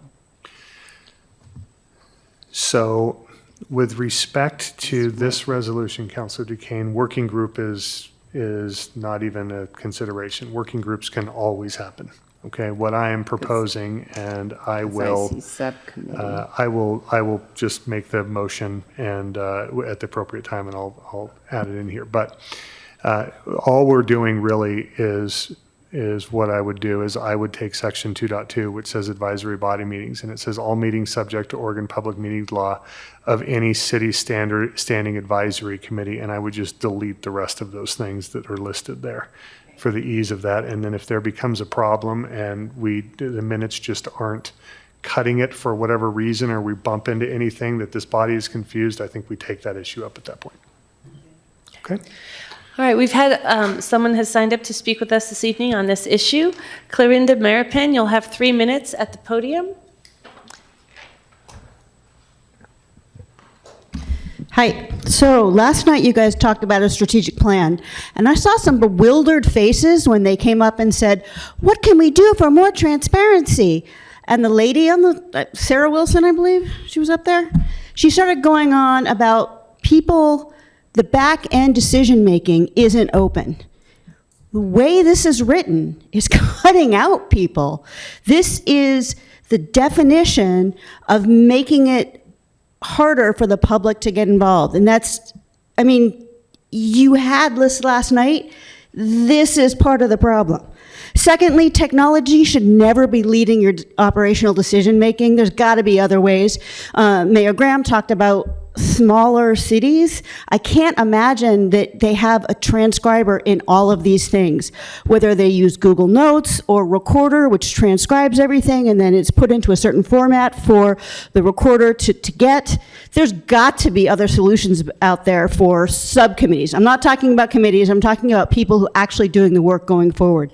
And finally, and this came up in public forum, staff deciding what's important for the city, whether we do Surjac or public arts, is crazy.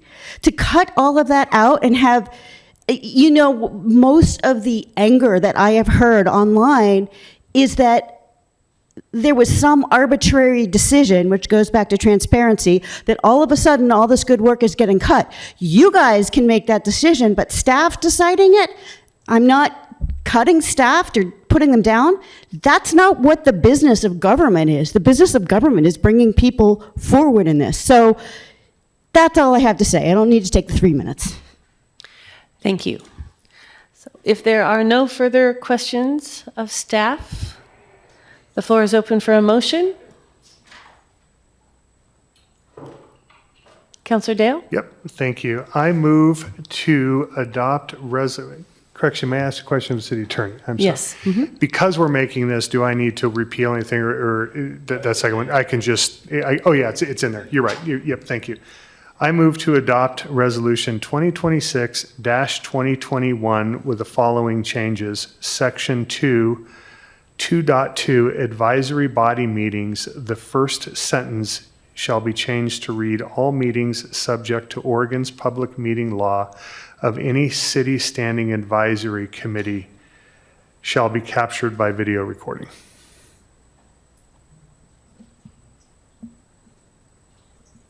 Is that your full motion? That is my full motion. Is there a Thank you, Mayor. second?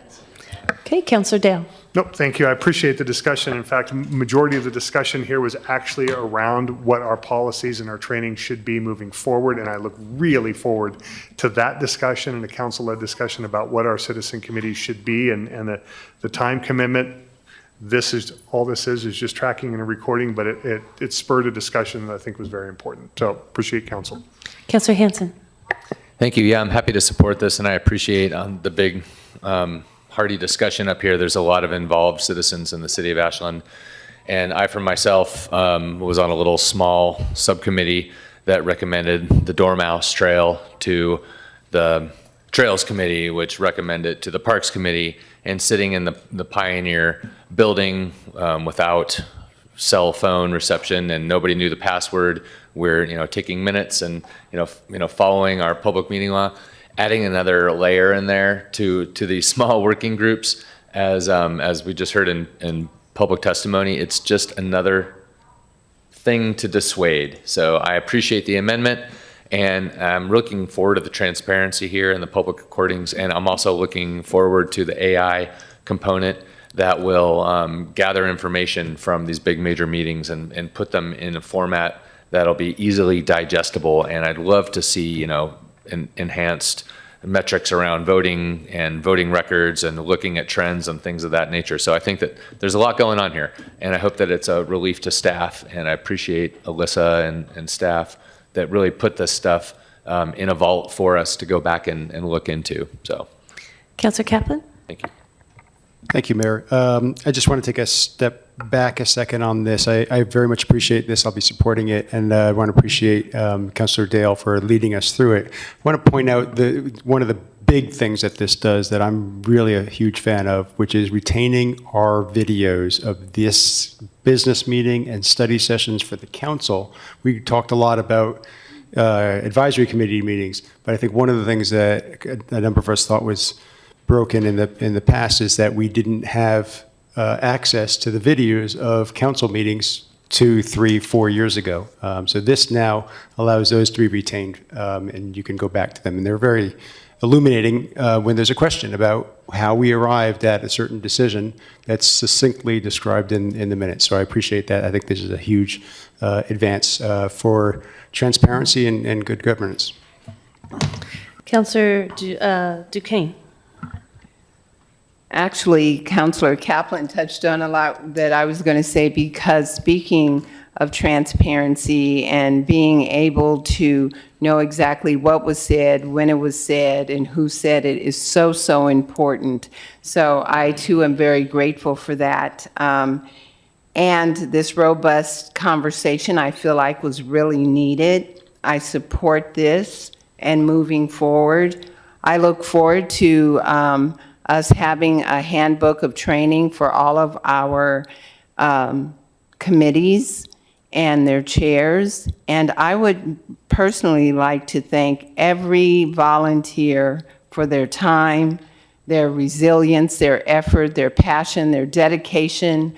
And I just want to say thank you to all of our volunteers. Right on. I just so appreciate you. Councilor Bloom? Yes, thank you. I move to amend Resolution 2026-21, Section 2.2, to include management advisory committees. Yes, second that. Yeah, yes. Discussion? Councilor Bloom? No, just to kind of what we discussed earlier, just to be consistent with ORS until we can sort things out in AMC, or if you get an opinion back, we can always, just strike that at a later date if needed. And Councilor Dale? Yeah, thank you. Just real quickly, that those are on par with standing advisory committees. They are very important. So I appreciate the subcommittees, and we kind of hash that out, but I appreciate things like wildfire and so forth are very important. So. Any further discussion on the amendment? Okay, Alyssa, roll call on the amendment, please. Sherrill? Yes. Dale? Yes. Bloom? Yes. Kaplan? Yes. Duquesne? Yes. Hanson? Yes. Motion passed. Okay. We are back to deliberation on the main motion. Any further discussion?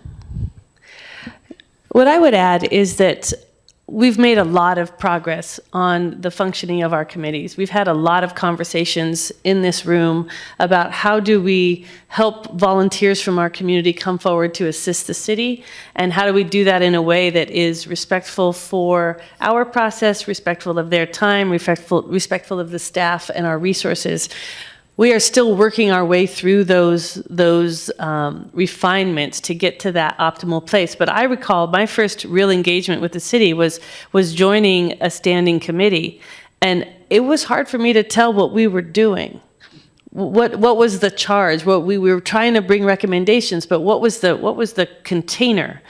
And it hadn't been defined. It was very much of bring what you want kind of a sense. And sometimes the council was interested in what we brought, and sometimes the council was not. And it was really disheartening when the council was not, and we'd put all this energy in. So I am just appreciating all of the good work that the liaisons, the council liaisons and the staff liaisons and the volunteers do. Because just last night, we saw the fruits of those labors, and they're important, and we have to keep it tight. We have to make sure that we are not wasting anybody's time in this, and that includes our staff. And so I'm so appreciative that we are keeping the videos of these, of especially these two bodies, but also that we keep coming back to that question of how do we make these committees as effective as they can possibly be for everybody who is involved with them. So I think it's important to think about the fact that we are in a process that is not done this evening in terms of continuing to refine how our committees work. If there is no further discussion, Sabrina? So just one thing of note, when I met with committee chairs, there is very much a desire for the council liaisons to attend the committee meetings on a regular basis. It was kind of described to me as this really important civic loop where if our council liaisons aren't attending the committee meetings, they're not reporting back to the wider council on the workings of those. So I would just bring that message forward to council that it is very important to the committee members that you attend on a regular basis and help bring their work forward to the full council. Thank you. And just a reminder that if something changes in your life and your schedule no longer works for the meetings that you're set up for, just come back to me, and if we need to, we can adjust the liaison calendar and the appointments. Mayor, we need to do a roll call on the original motion. Yes, that's where we're heading. But thank you for keeping us on track. Roll call, please, Alyssa. Kaplan? Yes. Duquesne? Yes. Hanson? Yes. Sherrill? Yes. Dale? Yes. Bloom? Yes. Motion passed. Thank you. We are going to recess for a short break. Please come back at 7:50 by this clock to my left. Thank you.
So we are taking up the third issue under ordinances, resolutions, and contracts. And that is resolution number 2026-19, a resolution of the City of Ashland submitting to the voters at the November 3rd, 2026 election, a proposed amendment to Article 9, Section 8. Sabrina? Yes, so per council's direction given at the July 21st meeting, we have put together some information, including the resolution in the packet. And so it is up for council to decide how they would like to proceed.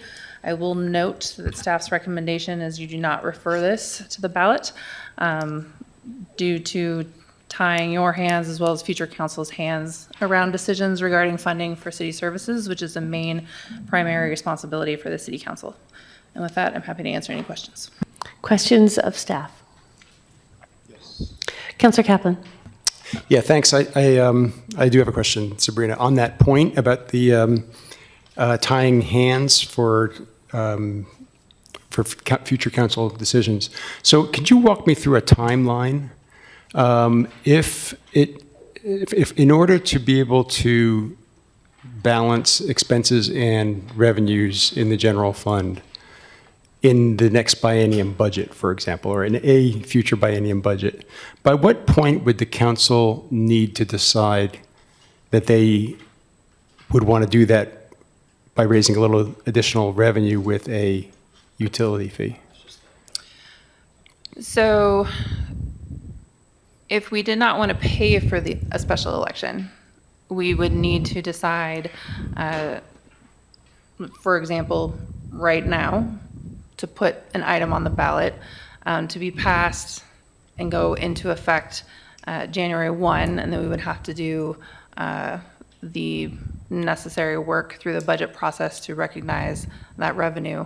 So, you know, timing will always be an issue. We'll either be ahead of schedule or behind schedule and trying to make the revenue line up. For example, you know, there's discussion of streets and what we want to do with our street fee and how we ensure maintaining our pavement grading. And so if we wanted to raise the street fee, you know, we would need to time that with a ballot measure and either pay, you know, $65,000 to have a special election potentially, or time it every 2-year interval to put that in a general ballot. So, so the street fee would qualify as a utility fee, because I think that's been around for a long time. It's not. Is that would be caught by this? So if we wanted to raise it. If we wanted to raise our street fee because it's not associated with the utility. Right. Mm-hmm. And the street fee pays for repaving, surfacing streets. Mm-hmm. That would have to go, and so what's the timing of that would be, you said now, in order to include it in the budget for next, because it'd have to be passed in November, in November election, so it'd have to get on the ballot in August. Yeah. In order to go in November and then be in force, so that when you build the budget, you would assume that money. Yeah, and I think you could target the ballot measure to start collecting a fee at a certain date, right? So if it passes, we're going to set this fee to begin July 1 of the new. Right, sure. Right, so you can write your ballot measure to fit that, but there's not a faster response necessarily with the revenue side. Okay. And are there other cities in Oregon that do this, that have the process where voters approve fee increases? So my understanding in talking with the League of Oregon Cities is Bandon, Reedsport, and North Bend have a moratorium like this. They also had it on raising utility fees. They recently got a carve out at the state legislature to allow them to raise utility fees after their infrastructure was failing. And so this has been an issue for those cities. But to my knowledge, no other city has done this, and no council has referred an item like this. Okay, thank you. Councilor Dale. Thank you. Just a quick question that something Councilor Kaplan said that just wanted a clarification is in relative to special elections is as we start to modify some of our financial policies relative to kind of be out forward looking a little bit more, would that help us to be able to kind of gauge what's coming down the pike as opposed to all of a sudden being hit and saying I need to do a special election, or is I would assume that, I don't know, I'm asking you, is having more forward-looking and being out a little bit more and with our financial projections give us a better look of what it's going to look like and what we're going to need to do so that we minimize having to do special elections other than something that just kind of comes out of left field? Yeah, I think staff has done an increasingly good job at, doing master planning for everything and assessing. I think where the tension point is when inflation or gas prices or, materials go up significantly more than estimated. We don't have a quick way to respond to that on the revenue side. A contingency fund wouldn't do that? Potentially, depending on what's going on about with operations, right? And so a contingency fund to hold over on something for 2+ years, depending on when we get something on a ballot, and then the complicating factor is really if we're preparing a budget, which we will be, we're going to have to kind of prepare it both ways for it to pass and for it to not pass. It's just a Councilor Schroep. change. Thank you, Mayor. And Sabrina, for you, the question back to the utility, non-utility for like a street fee, and if it had to do with repairing the street itself, would that still be in the same bucket that you're putting in it? So we use a street fee to collect revenue to pave the streets, so it would, yes. So would that be similar in using the utility, using the increase of the fee for the utility provided, or is that just? Streets aren't a utility, so Okay. not an enterprise. So that wouldn't apply? Okay, thank you. Councilor Bloom. Yeah, a question just on something that you just mentioned about how when you're doing the budget, you're going to have to prepare for if it passes and if it doesn't pass. Is that correct? Yeah, I think it would just be a change in the way we've done things. Okay, I'm just curious because wouldn't you want to budget as if it would pass anyways, because there's no guarantee that council would approve a fee increase? And so wouldn't you want to under budget and kind of play that a little bit safer anyways, so that instead of just expecting council to approve increases? Yeah, so, hopefully we're having that discussion early, right? Right. And getting, so, next week we're going to talk about the parks fee because we need clarity on that beforehand, right? And so ideally we know what fees are in place before we budget. Got it. So my question comes back to a follow-on behind Councilor Kaplan's line of questioning, and that is, we are in a structure where we do our budgeting right after the November election. The new council or the new people on it are kind of moved right into that budgeting process. But the budgeting has been happening. You had said, the staff is going to start in earnest in October. So right now, if this was in place right now, we would have to know now what we would need to put in place for next July. That's correct, right? And put it on the November ballot now. Right. And then so we would be pushing back that process of looking forward in terms of our projections, and then it would seem to me that we would be setting a fee with a lot of more uncertainty than if we were setting that fee in, say, January, February, coming into the budget process. How does that work? Because if right now we're not gathering the information that would be available to us now, and it would have a higher level of uncertainty, what does that mean at the staff level? And I guess it's also following up behind Councilor Dale's question around the forecasting. What does that mean in terms of the lift for us to be able to do that, knowing that a lot could change in those 9 months? Yes, I think depending on the fee, we would either if we have an item on the ballot, we would budget that we're not going to get that, and then need to go back and budget for that revenue.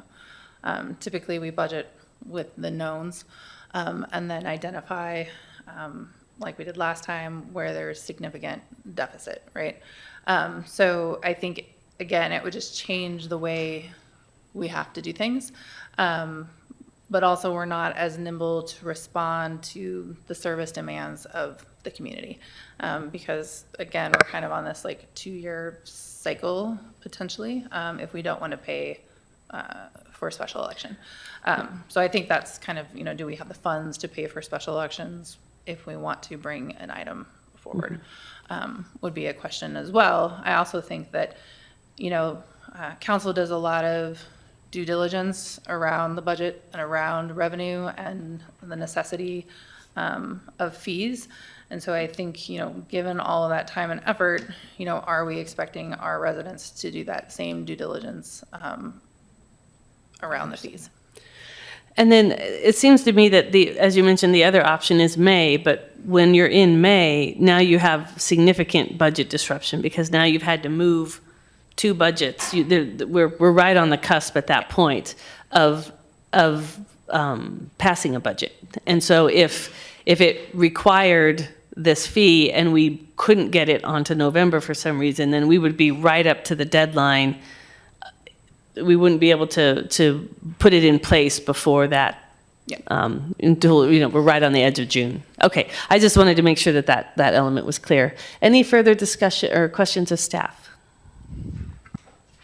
Okay, we have one person who has signed up to speak with us this evening, George Kramer. You will have 3 minutes at the podium.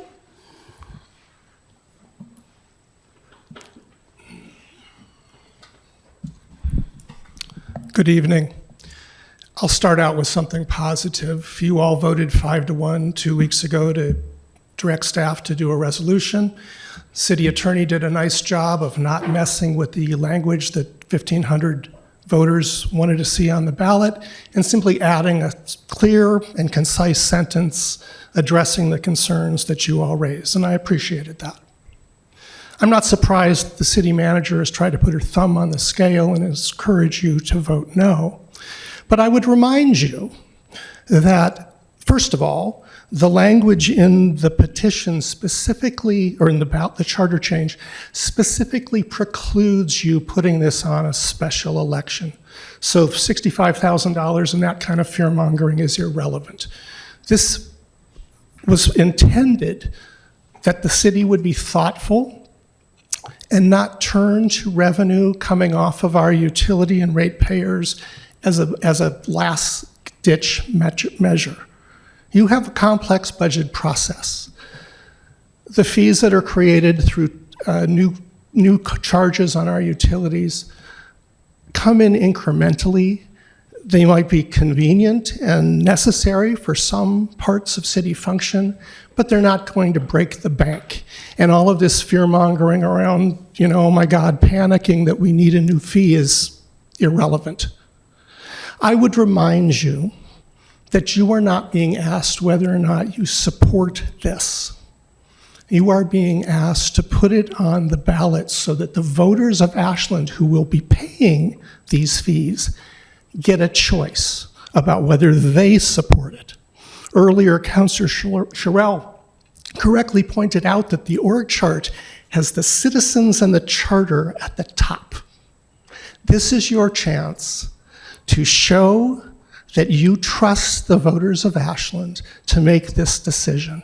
And all the rest of this about $65,000 and limiting council ability isn't really the question. The question is whether you get to decide or whether those of us that pay the fees get to decide. And I hope you will vote to put this on the ballot. I hope you will follow up with what you proposed to do 2 weeks ago. I would finally say that this is entirely a result, as you all know, of what this council did in June of 2025, where with very little warning, you created a new fee and you added to 2 existing fees. and you place that burden on the residents of Ashland with very little input from the residents of Ashland. I think we deserve a voice, and I hope we get to vote on this in November. Thank you. Thank you. If there are no further questions of staff, the floor is open. Oh, was a question? Go ahead, and Councilor Hanson. Okay, floor is open for a motion. Councilor Hanson. Thank you, Mayor. Appreciate that. I move that we do not accept Resolution 2026-19, a utility fees ballot measure. Is there a second? For lack of a second, the motion dies. The floor is open for a motion. Councilor Bloom. Yes, thank you.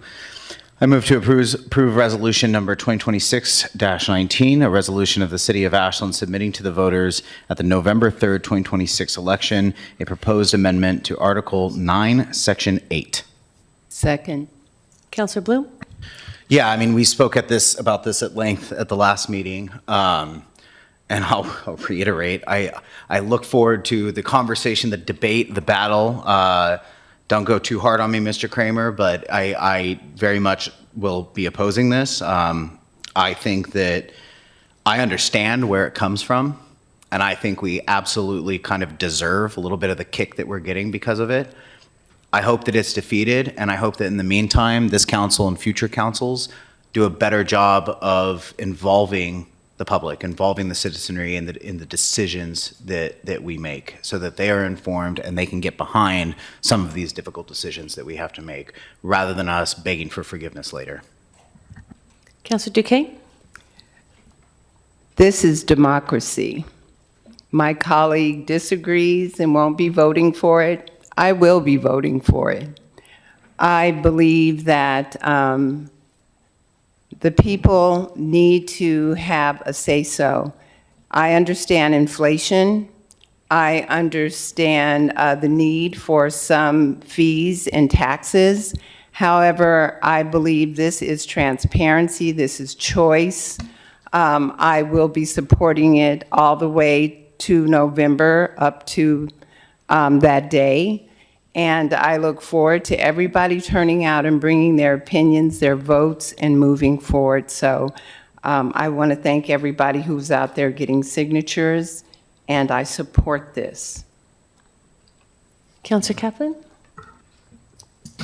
Yeah, thanks, Mayor. I'm frankly concerned about the fiscal impact of this measure. Cities across the state are struggling with general fund operating costs that are rising faster than revenues. No council likes to raise fees, but it's also often the least worst option to avoid abruptly slashing public services. That's what happened to us last spring, and I appreciate George Kramer's comment about that. I think that is absolutely the result of what happened there, that we were faced with a very bad situation where we were going to have to slash ambulance services for the public safety fee without an increase in the public safety fee, and parks services without the parks fee. It was rushed, it was unsatisfactory, but it was the least worst thing that we could do. I think that we can do better going forward, but I think it's fiscally irresponsible to ask our voters to add an extra time-consuming step to one of the few tools that we actually have if that comes to that again. Why are we here? We're here because the petitioner came and gathered signatures for 6 months and was not able to present a sufficient number of validated, signatures of registered voters in order to put this on the ballot.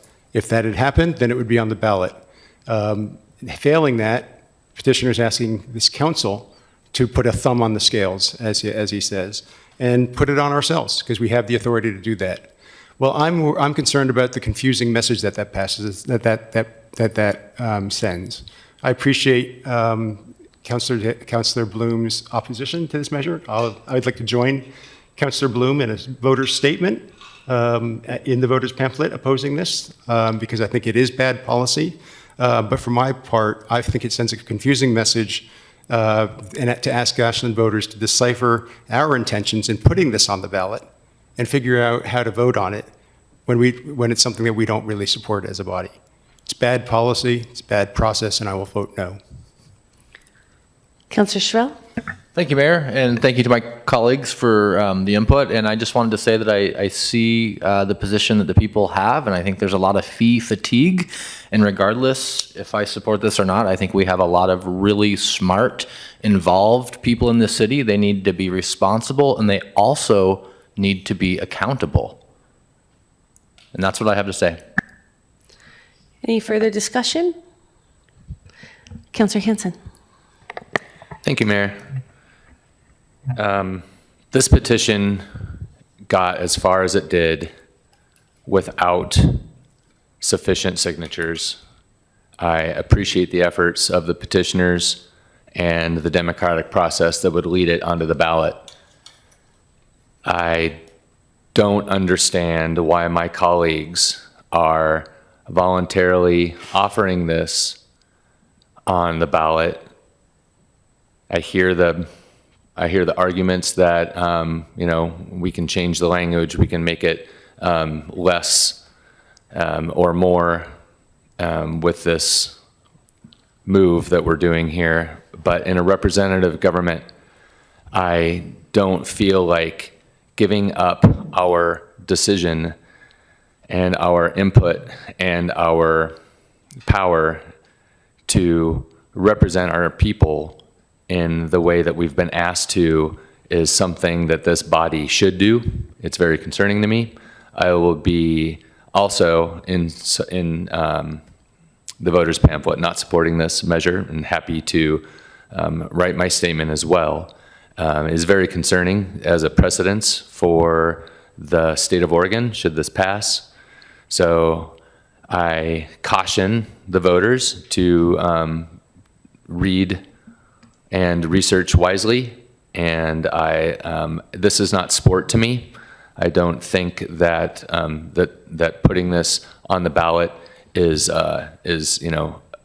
something that is going to be positive for this community. I think it's going to drain staff and citizenry time that we could be fighting for real solutions to real problems. This is a solution that I think doesn't require this amount of effort, and if it did, then I would love to see the petitioners get it on the ballot in their own accord. So I am shocked that this is passing, and I will be not supporting this.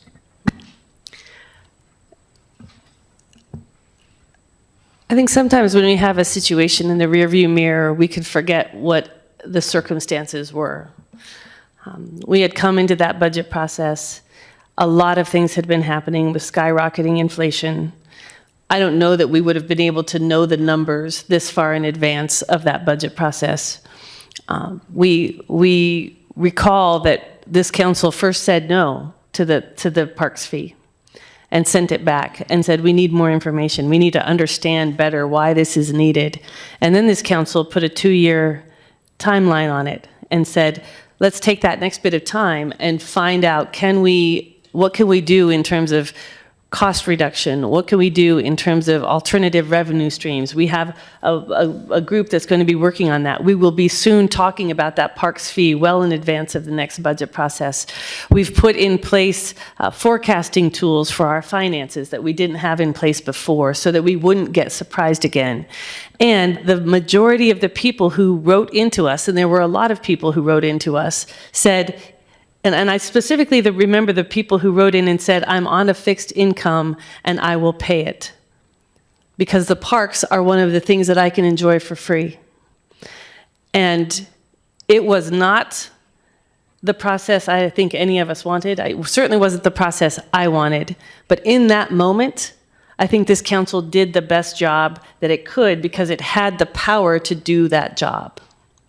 And I think we have to think about those pieces of it. The world is becoming less and less certain, less and less predictable. Our ability to know and fine-tune these requests to the voter is becoming less and less.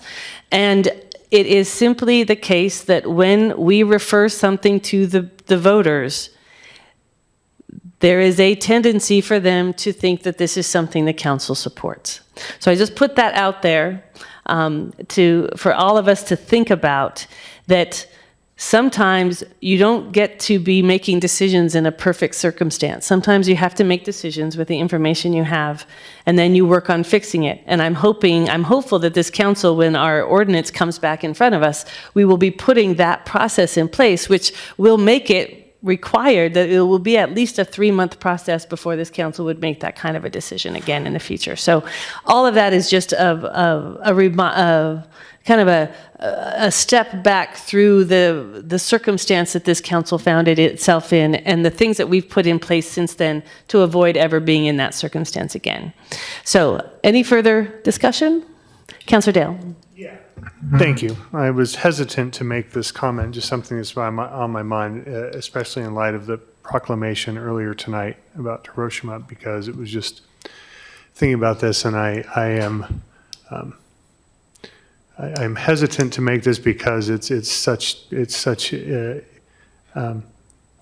infinitesimally small compared to the gravity of World War II. But I'm reminded of Yamamoto's quote where he said, after Pearl Harbor, "I fear all we have done is awaken a sleeping giant and fill him with a terrible resolve." And I understand all of the arguments. I understand the concern. I understand everything that my colleagues have said and staff has said. But the one thing that I'm interested in doing, and I don't know what the answer is to this and how I feel about it, but I do know this, that this is an opportunity for us. And again, I will join in voting no in this in November. Absolutely. And I will write something in the voting pamphlet. I absolutely will. But make no mistake, there will be 1,500 signatures that aren't discarded on a technicality the next time. And we don't have a choice. And that is the part of Oregon law that allows that to happen. So if we don't take an opportunity to educate ourselves, our citizens, everybody around, there will come a time where we don't have that choice, and it will be completely out of our hands. So please take that into consideration as well. If there's no further discussion, roll call please, Alyssa. Duquesne? Yes. Kaplan? No. Bloom? Yes. Sherrill? Yes. Oh, sorry, and Dale. Yes. Hanson? No. Motion passed. Thank you. Okay, we move on to the city manager report. Thank you, Mayor. So you may have noticed a memo from the future is in our packet. I misstated it for tomorrow, so that's exciting. So just a reminder of some big discussions that are coming up that we have been working on for a while. So as you all know, we're doing an in-depth review of our bid on providing ambulance service to Jackson County Service Area Number 3. And our viability of continuing that service. So we'll be bringing forward that information sometime early this fall to share with council and get feedback on how you'd like to proceed on that. So all of these are tied to our budget preparation. We also will be bringing back the building fund and subsidization for development later in August to determine what level is appropriate for subsidizing from the general fund. And then, as mentioned a little bit ago, the parks fee will sunset at the end of this fiscal year. And so we will need to determine if sunsetting is the direction that is desired or if we want to continue that fee if appropriate. And so we will be discussing that at the next joint meeting, which is next Wednesday. So that will be the one topic with a financial update. And then reserve facility fund policy and goals per council direction will come forward. And then also strategic plan. We got an update about that last night. So working diligently to get that done and prepared for council adoption. Regional fire study is moving ahead and we should have that in the next couple of months for council to review. And then be looking to have a discussion on next steps based on the findings around that. And then we will have a discussion regarding facilities and facility needs sometime this fall and winter. Scott is still helping me work on that. So in personnel, we have an 8% vacancy rate, which is pretty typical of an organization like ours. So pretty steady. We have 13 temps in place, which is a bit higher for summer season. And then we're currently hiring for a lateral police officer, customer rep for our fiber network, and the internal services director. So we did get a code compliance complaint around tent on City Hall and the community center. Weirdly, City Hall, I guess, has had tent on it for 20 plus years, but we just got a code compliance complaint about that, and we're not in compliance with our own code, so we'll be removing the tent off City Hall, as well as the community center.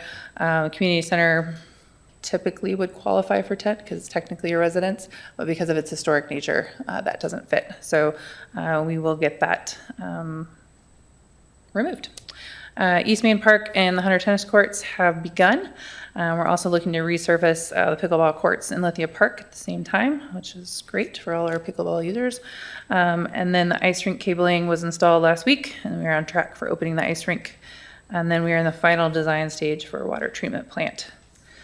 We have been doing a dam safety exercise, which I will see, I believe, all of you tomorrow for that, that we're conducting. We've done a lot of staff the last 2 weeks, and this is part of our FERC, our federal designation for our dam. So this is a big deal, and our emergency manager has done a good job bringing in some extra emergency training around that because he loves that kind of thing, and he shares his joy with us. And then right now our wildfire division is working with our CWP plan around how we implement on the watershed side versus the city side. So what are our timelines and steps in terms of moving that forward? So that is going on. Just as a reminder, we do have a budget retreat in October. Last night we mentioned the strategic plan workshop coming up in September, and then we're aiming for a January, February council goal setting session for the year. So that's just some updates. You'll also find in your packet a list of events and things going on.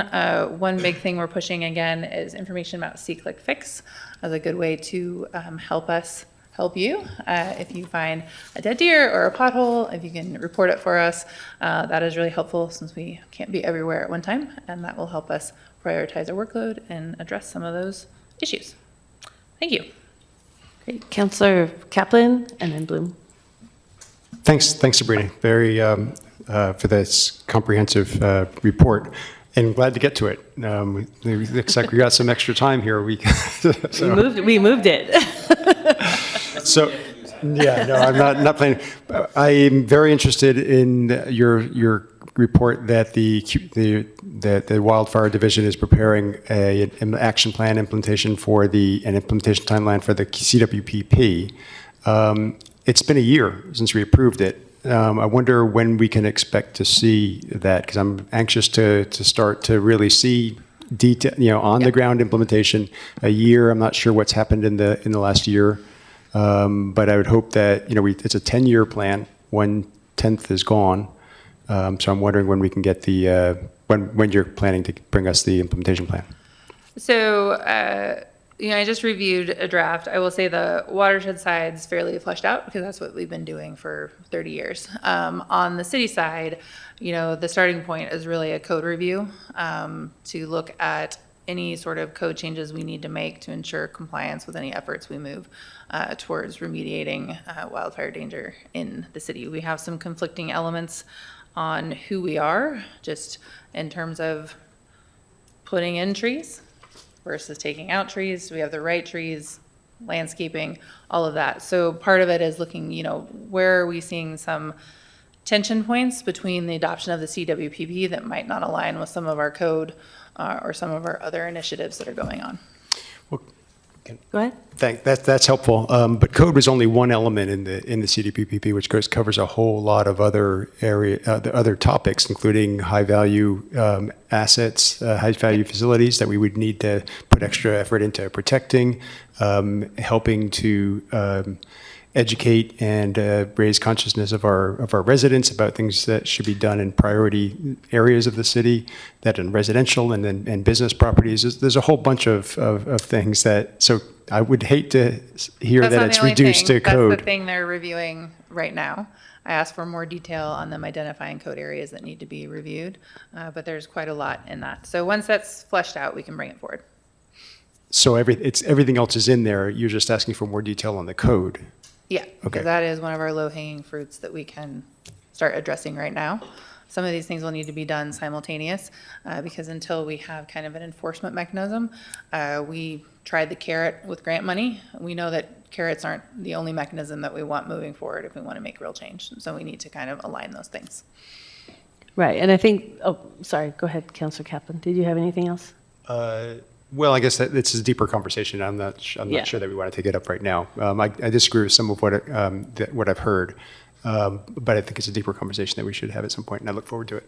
Yeah, and I would just follow up on that with our conversation about how to finance the work of the CWPP, having that implementation plan and understanding where the pressure points are and what is ours to carry versus what is the wider community's carry will be really important. Councilor Bloom. Yeah, thank you. Yeah, real quick, I fortunately have work at 3:30 tomorrow, so I won't be able to be there, but I encourage you all to come in and have dinner afterwards. You can fill me in. My question is, it's actually about the window tint thing.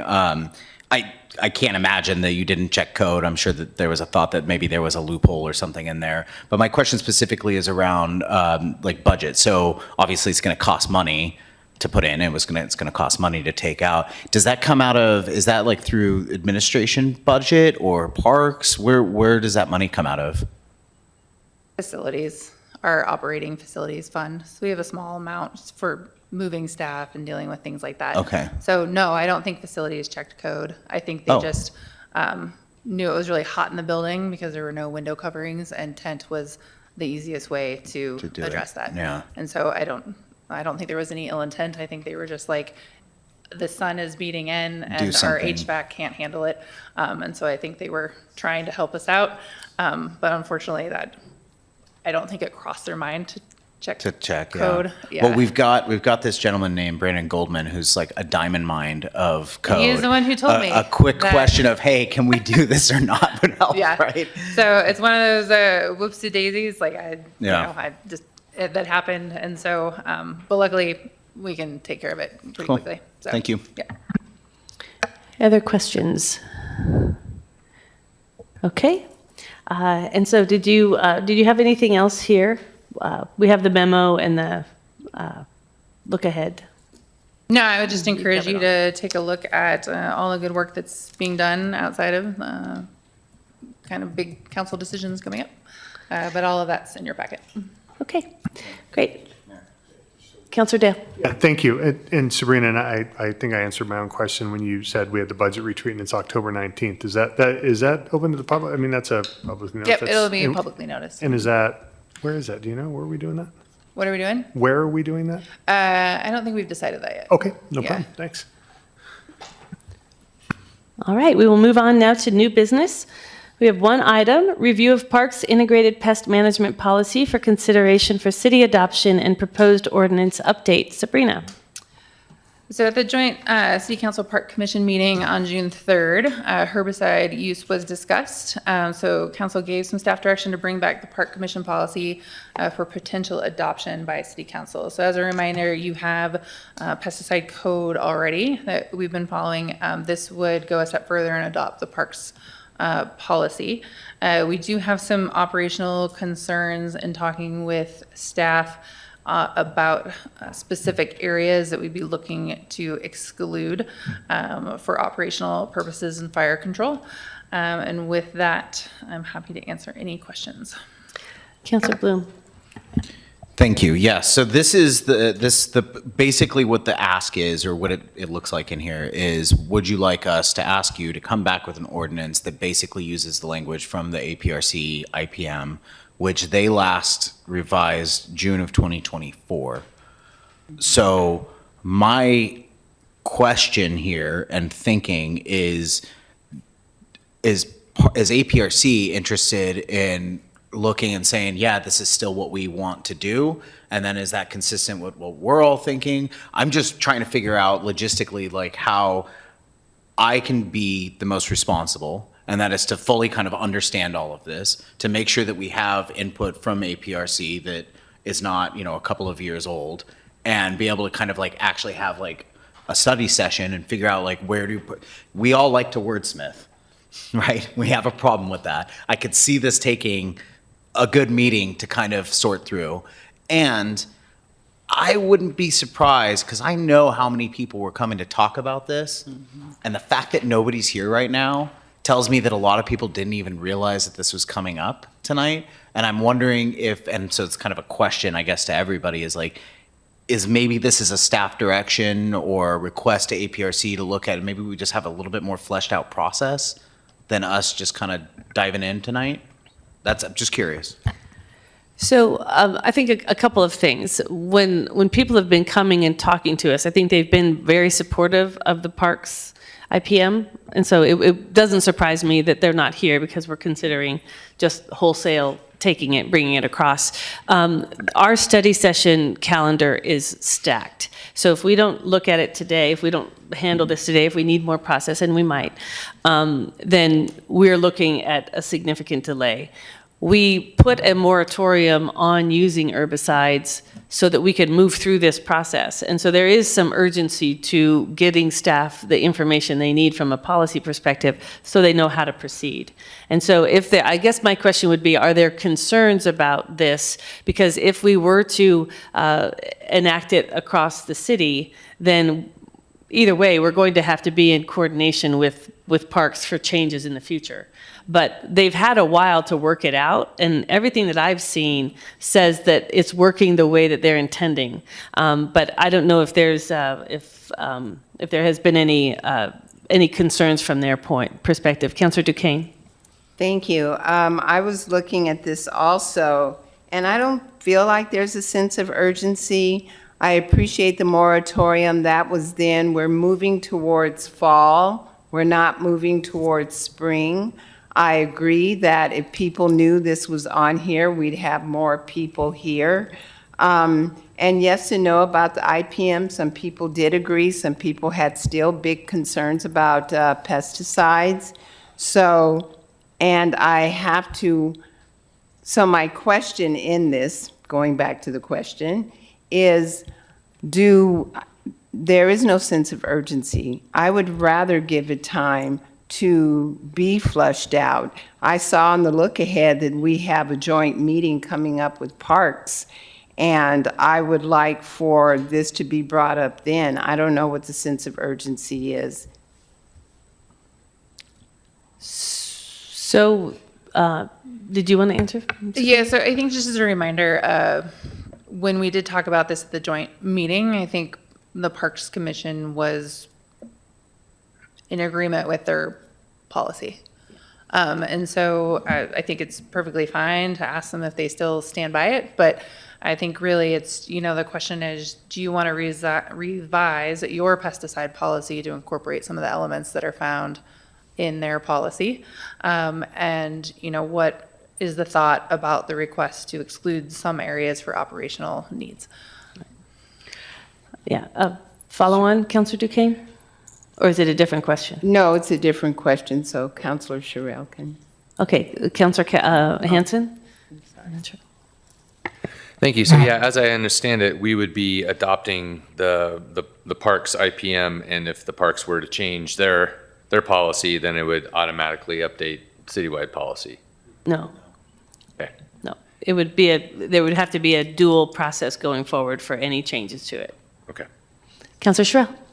Thank you, Mayor. I looking through the packet, there were a couple things that stood out to me. One of them was staff is asking that some areas be excluded, and the top one being where we get our water, doesn't seem right to me. I did see a couple emails this week, but it seems like there's the issue spotting, there's too few emails on such a sensitive subject that I don't know that I would be ready to direct staff to go forward with a policy minus these 6 bullets. My position is that we use as little to no pesticide as possible.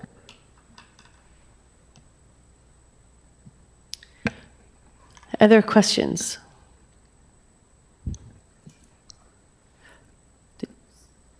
Councilor Duquesne? I know that on July 20th, we came and we did a presentation regarding what's mentioned in here also is the immediate.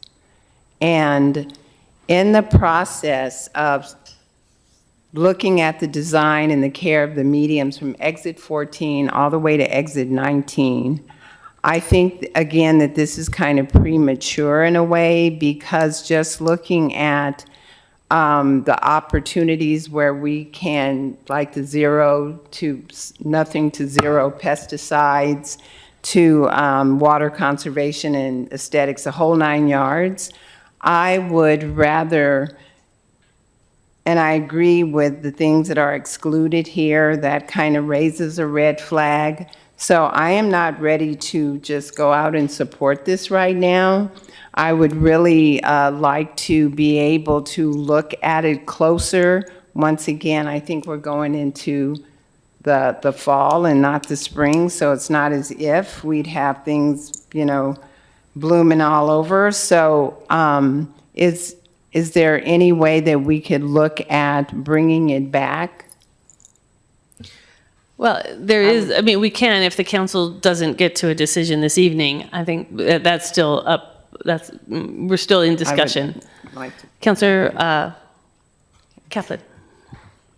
Yeah, just trying to make sure that I understand what we're considering here. I think the direction that looks like in the packet is to direct staff to bring back draft ordinance.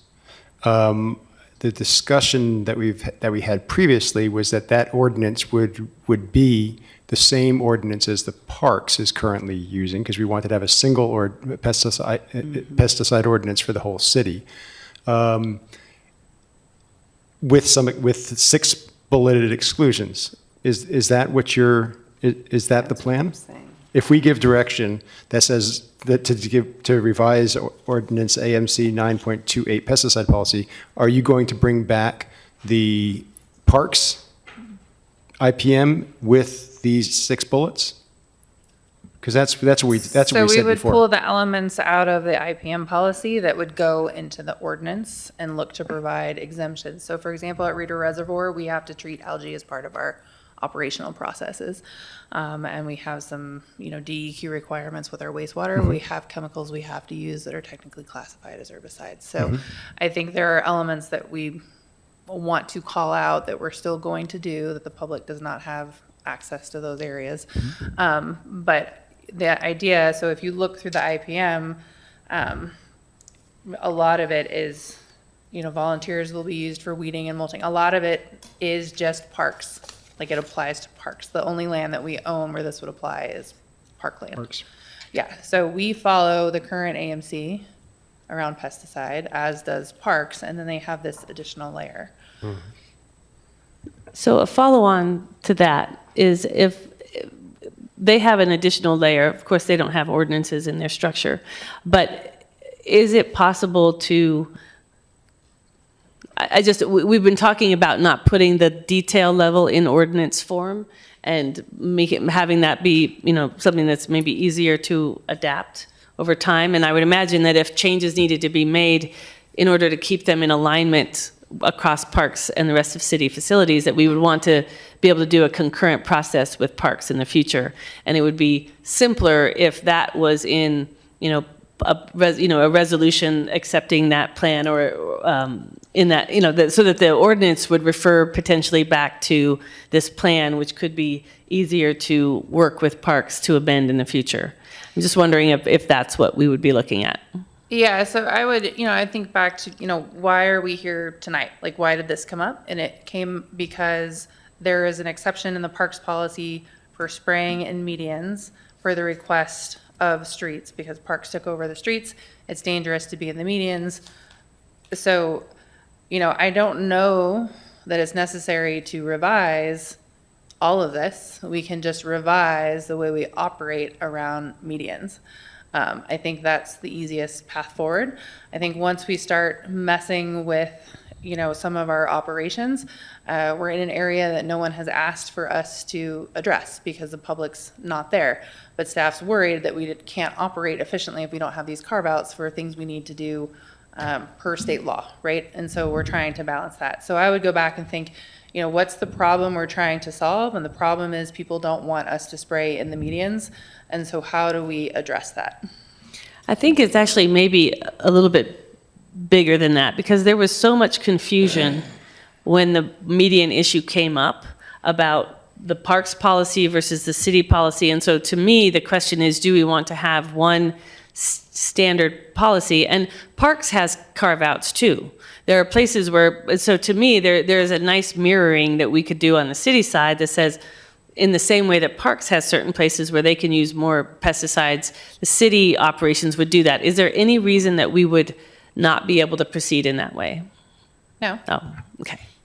Councilor Dale. Yeah, I wholeheartedly agree with that. I think, I guess to get a little bit more granular in that, just looking at 9.28, it clearly has a statement that says that parks shall use their IPM.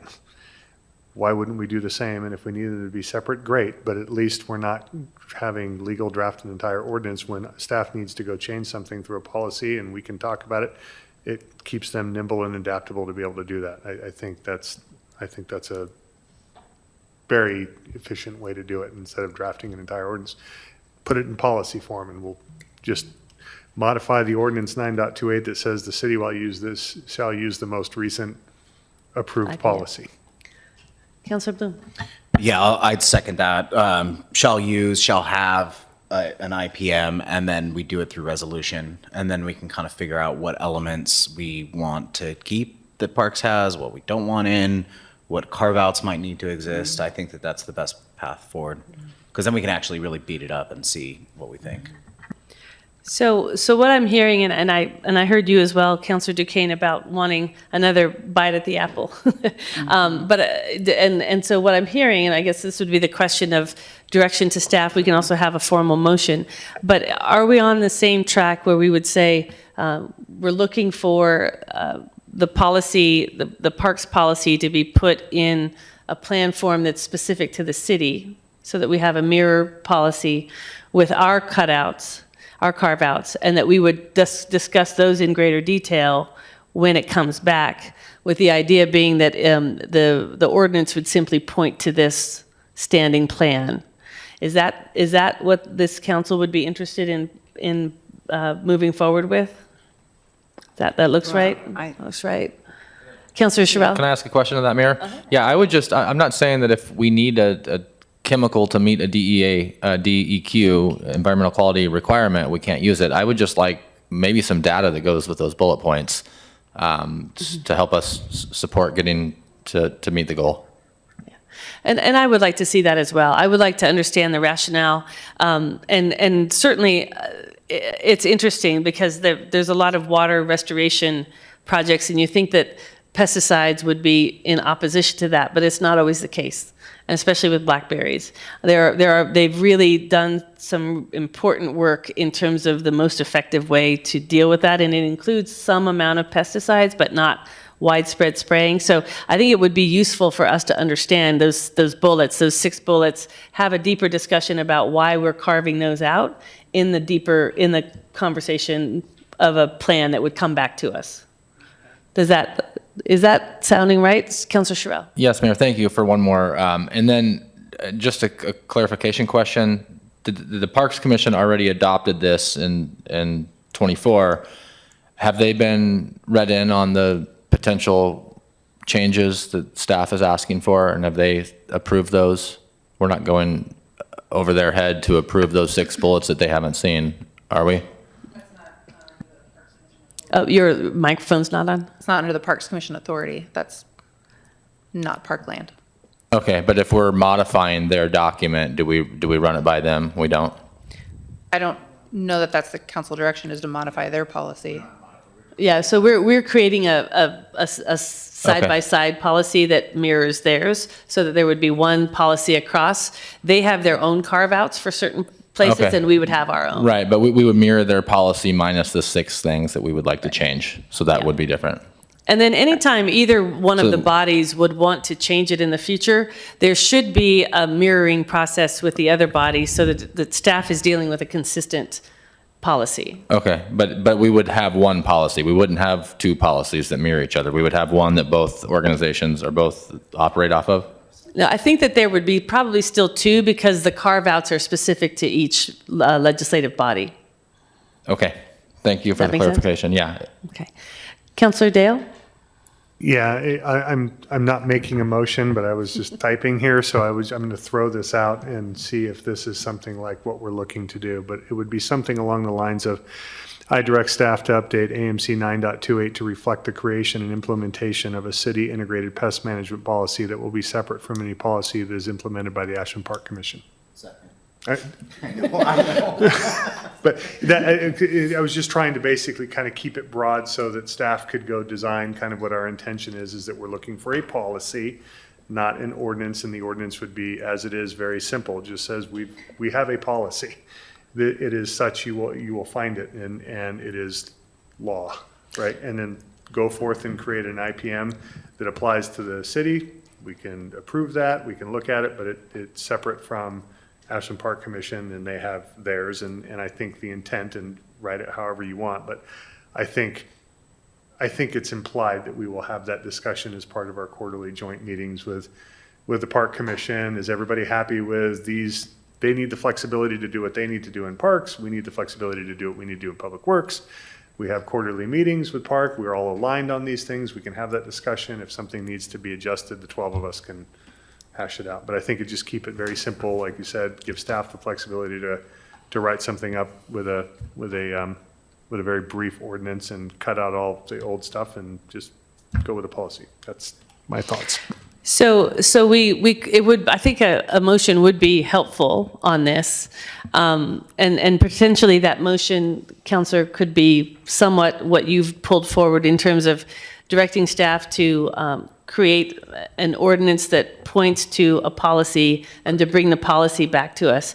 Do we want to also identify, I think at this point we're talking about essentially mirroring the Parks Commission. I think so. My question outside of the cutouts. Correct. And my question would be to Sabrina and Johan, like, does that give you the flexibility to do what you need to do and then come back and, put the carve outs in for what you needed to do, right? That there's certain, obviously the operational things like you were talking about, we can discuss Reader, the airport or however it is, but I think the idea is not to put those in ordinance.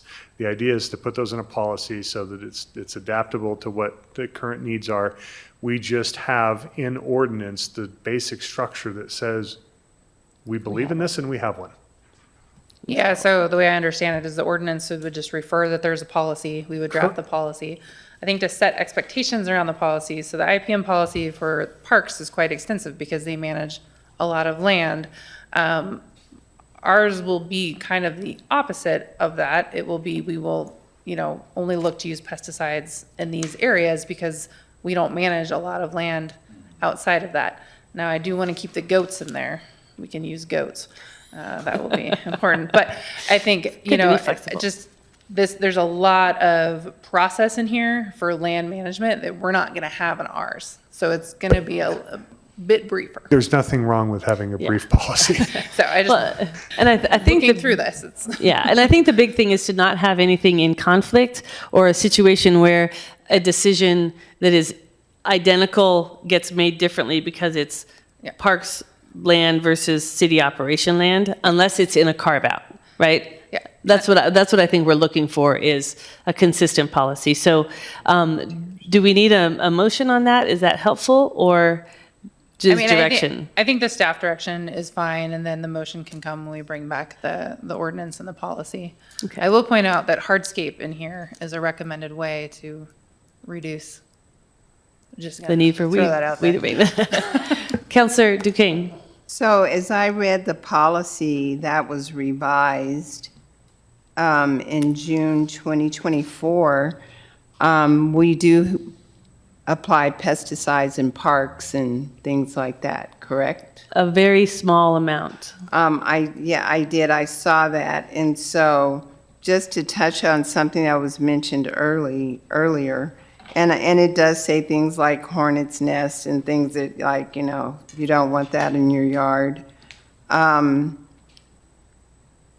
But when I remember being on Zoom in the joint meeting and we brought this was brought up, and the IPM was brought up, and how do we look at it and how do we manage it? And there were several people that talked about this.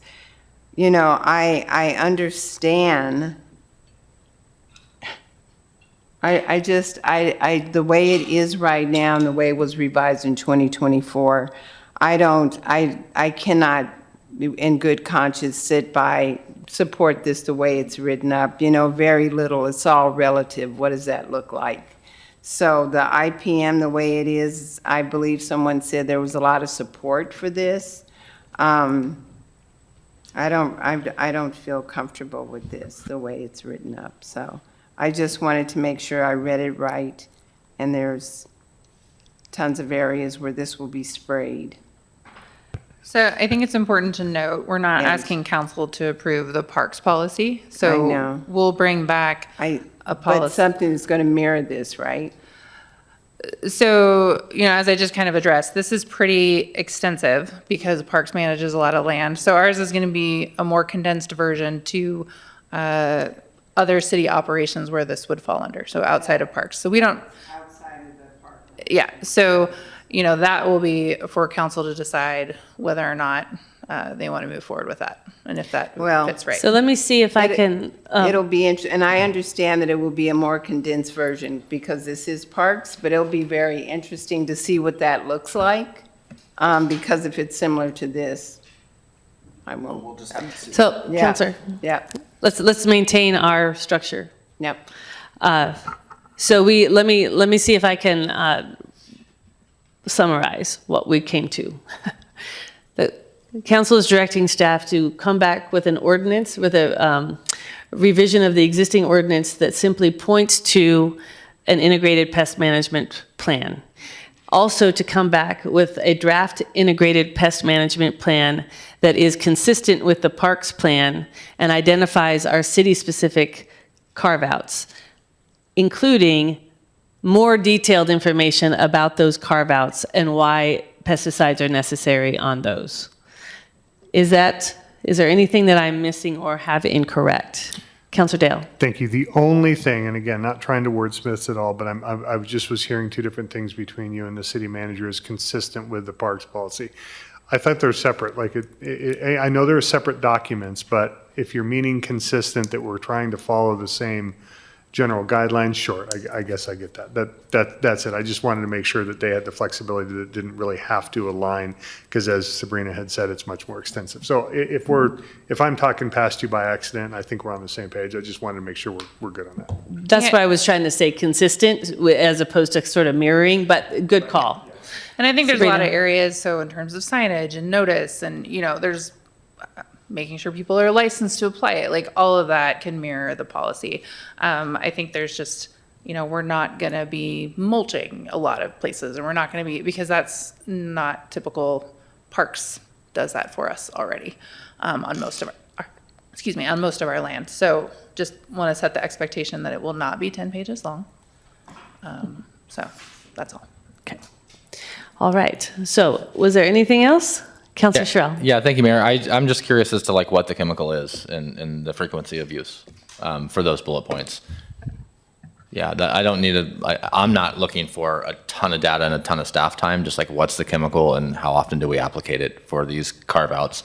And again, not to make this too confusing, but it is asking here clearly to me that the council wishes to move forward with adopting the integrated pest management policy of the Parks Commission for operational purposes citywide. So it seems like it's one document with these changes, not a different document that's half the size. I'm okay with either, but we're talking about two different things.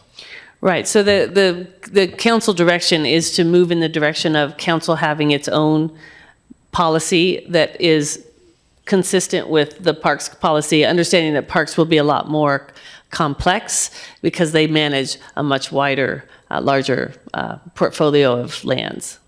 Okay. So we'll have two policies still? Yeah. Okay. Mm-hmm. Okay. Yeah, but right now they're inconsistent between them. They have different answers to the same questions. Thank you. Okay, is there anything else on this topic? Sabrina, did you have any questions about the direction? Okay. All right, we move on now to new business, or excuse me, past new business, to other business from council members, reports from council liaisons. One of the things that we've decided to do in this section of the meeting is to first have a round around for council liaisons, but then to follow that with any discussions, any ideas that people, councilors have about issues that they would like to see taken up. And so we can discuss it here. We can give staff feedback about agenda items or those sorts of things that we want to see come up in the future. So first, the round is around the liaison appointments. Is there anything that people have to report? Councilor Kaplan? Yeah, just reporting from the Housing and Human Services Advisory Committee. The committee's been working hard on the Community Resource Fair that's going to take place on Wednesday, September 9th at the Bellevue Grange. It's every year the committee does that. They've done it in several different places. We're looking to have it at a school, and it was difficult to actually secure the spaces for a school, so they're still working around that maybe for next year. But in the meantime, they're very close to a school, which is at the Bellevue Grange.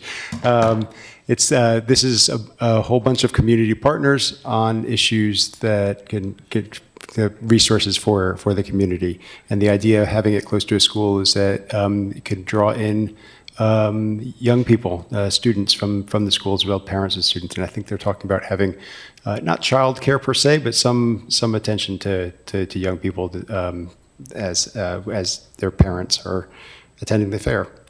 So that's on Wednesday, September 9th in the afternoon. Councilor Hansen. Thank you. Yeah, I'm happy to report from the last Transportation Advisory Committee that we have a contract with Alta Consulting, and we'll start the process for the transportation system update. This is a big deal for our community. It's a very expensive, long and thorough process that is mostly grant funded. We pitched in a 10% portion from our SDCs to ODOT, which and the grant funded the rest of it. It was over $500,000, and it's going to incorporate a lot of feedback. One of the first stages will be website development, so we can have some good engagement. So just want to give the community a heads up that this is happening now. We are under contract, and this is currently how we're going to fix our transportation system, if you will, but also update it for the future too. So heads up, there's going to be a lot of community involvement coming down the pipe on this. Great. And thank you for the Transportation Advisory Committee for sticking with this for years, and Public Works to bringing it to fruition. Great. Councilor Bloom. Yeah, I'll be brief because it's late. Yeah, two things. So Early Learning Committee is going to have something coming forward I think it's at the next business meeting.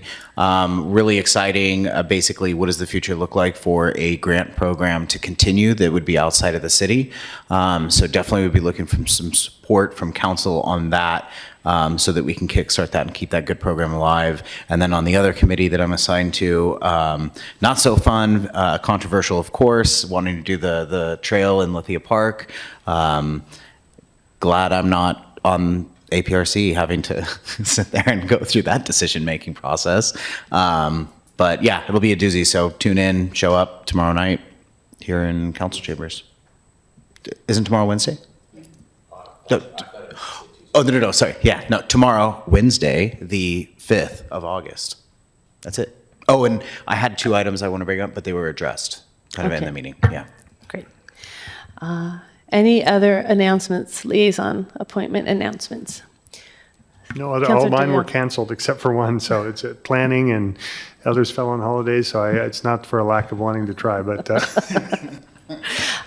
Chamber of Commerce was, all of us, so it's just everybody's enjoying the summer, so thank you.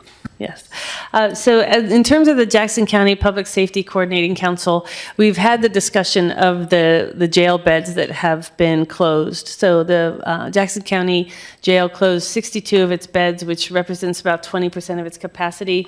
It has a pretty significant impact across the system. And I think one of the things that is important for us to think about in all of this is that part of the cascading impact is that they're dealing with the same kind of the same rising costs of labor, of supplies, of fuel, all sorts of things that everyone else is dealing with in the same constraints in Oregon that we have.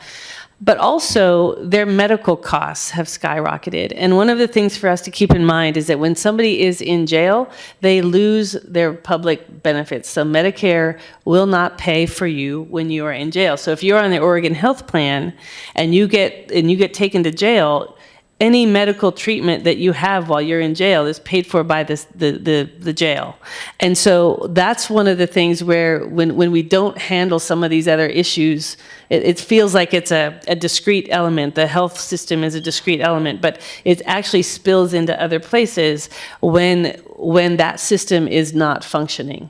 And so that's one of the things that the Public Safety Coordinating Council has been talking about is, what does this mean? There has been so many great advances in Jackson County, at the jail, in fact, in terms of bringing other social services in and much better processes around helping people find services and exiting them in a way that leads them to greater chance of success. And so now this latest strain is causing ripple impacts through that whole system. So one of the things I do want to do is to invite some of the folks who are involved in all of those services that are related to public safety to come and give us some updates on the programs that they have developed at the jail and to help us understand how their structure and focus and framework has been changing at the jail. Just in the last 2 years or so, there's been a remarkable shift in how they're approaching that process. So that's what we are talking about at the moment in that committee. So are there any counselor want to identify issues for future agendas? And we are going to work very hard to have this time at the end of all of our meetings. Councilor Kaplan.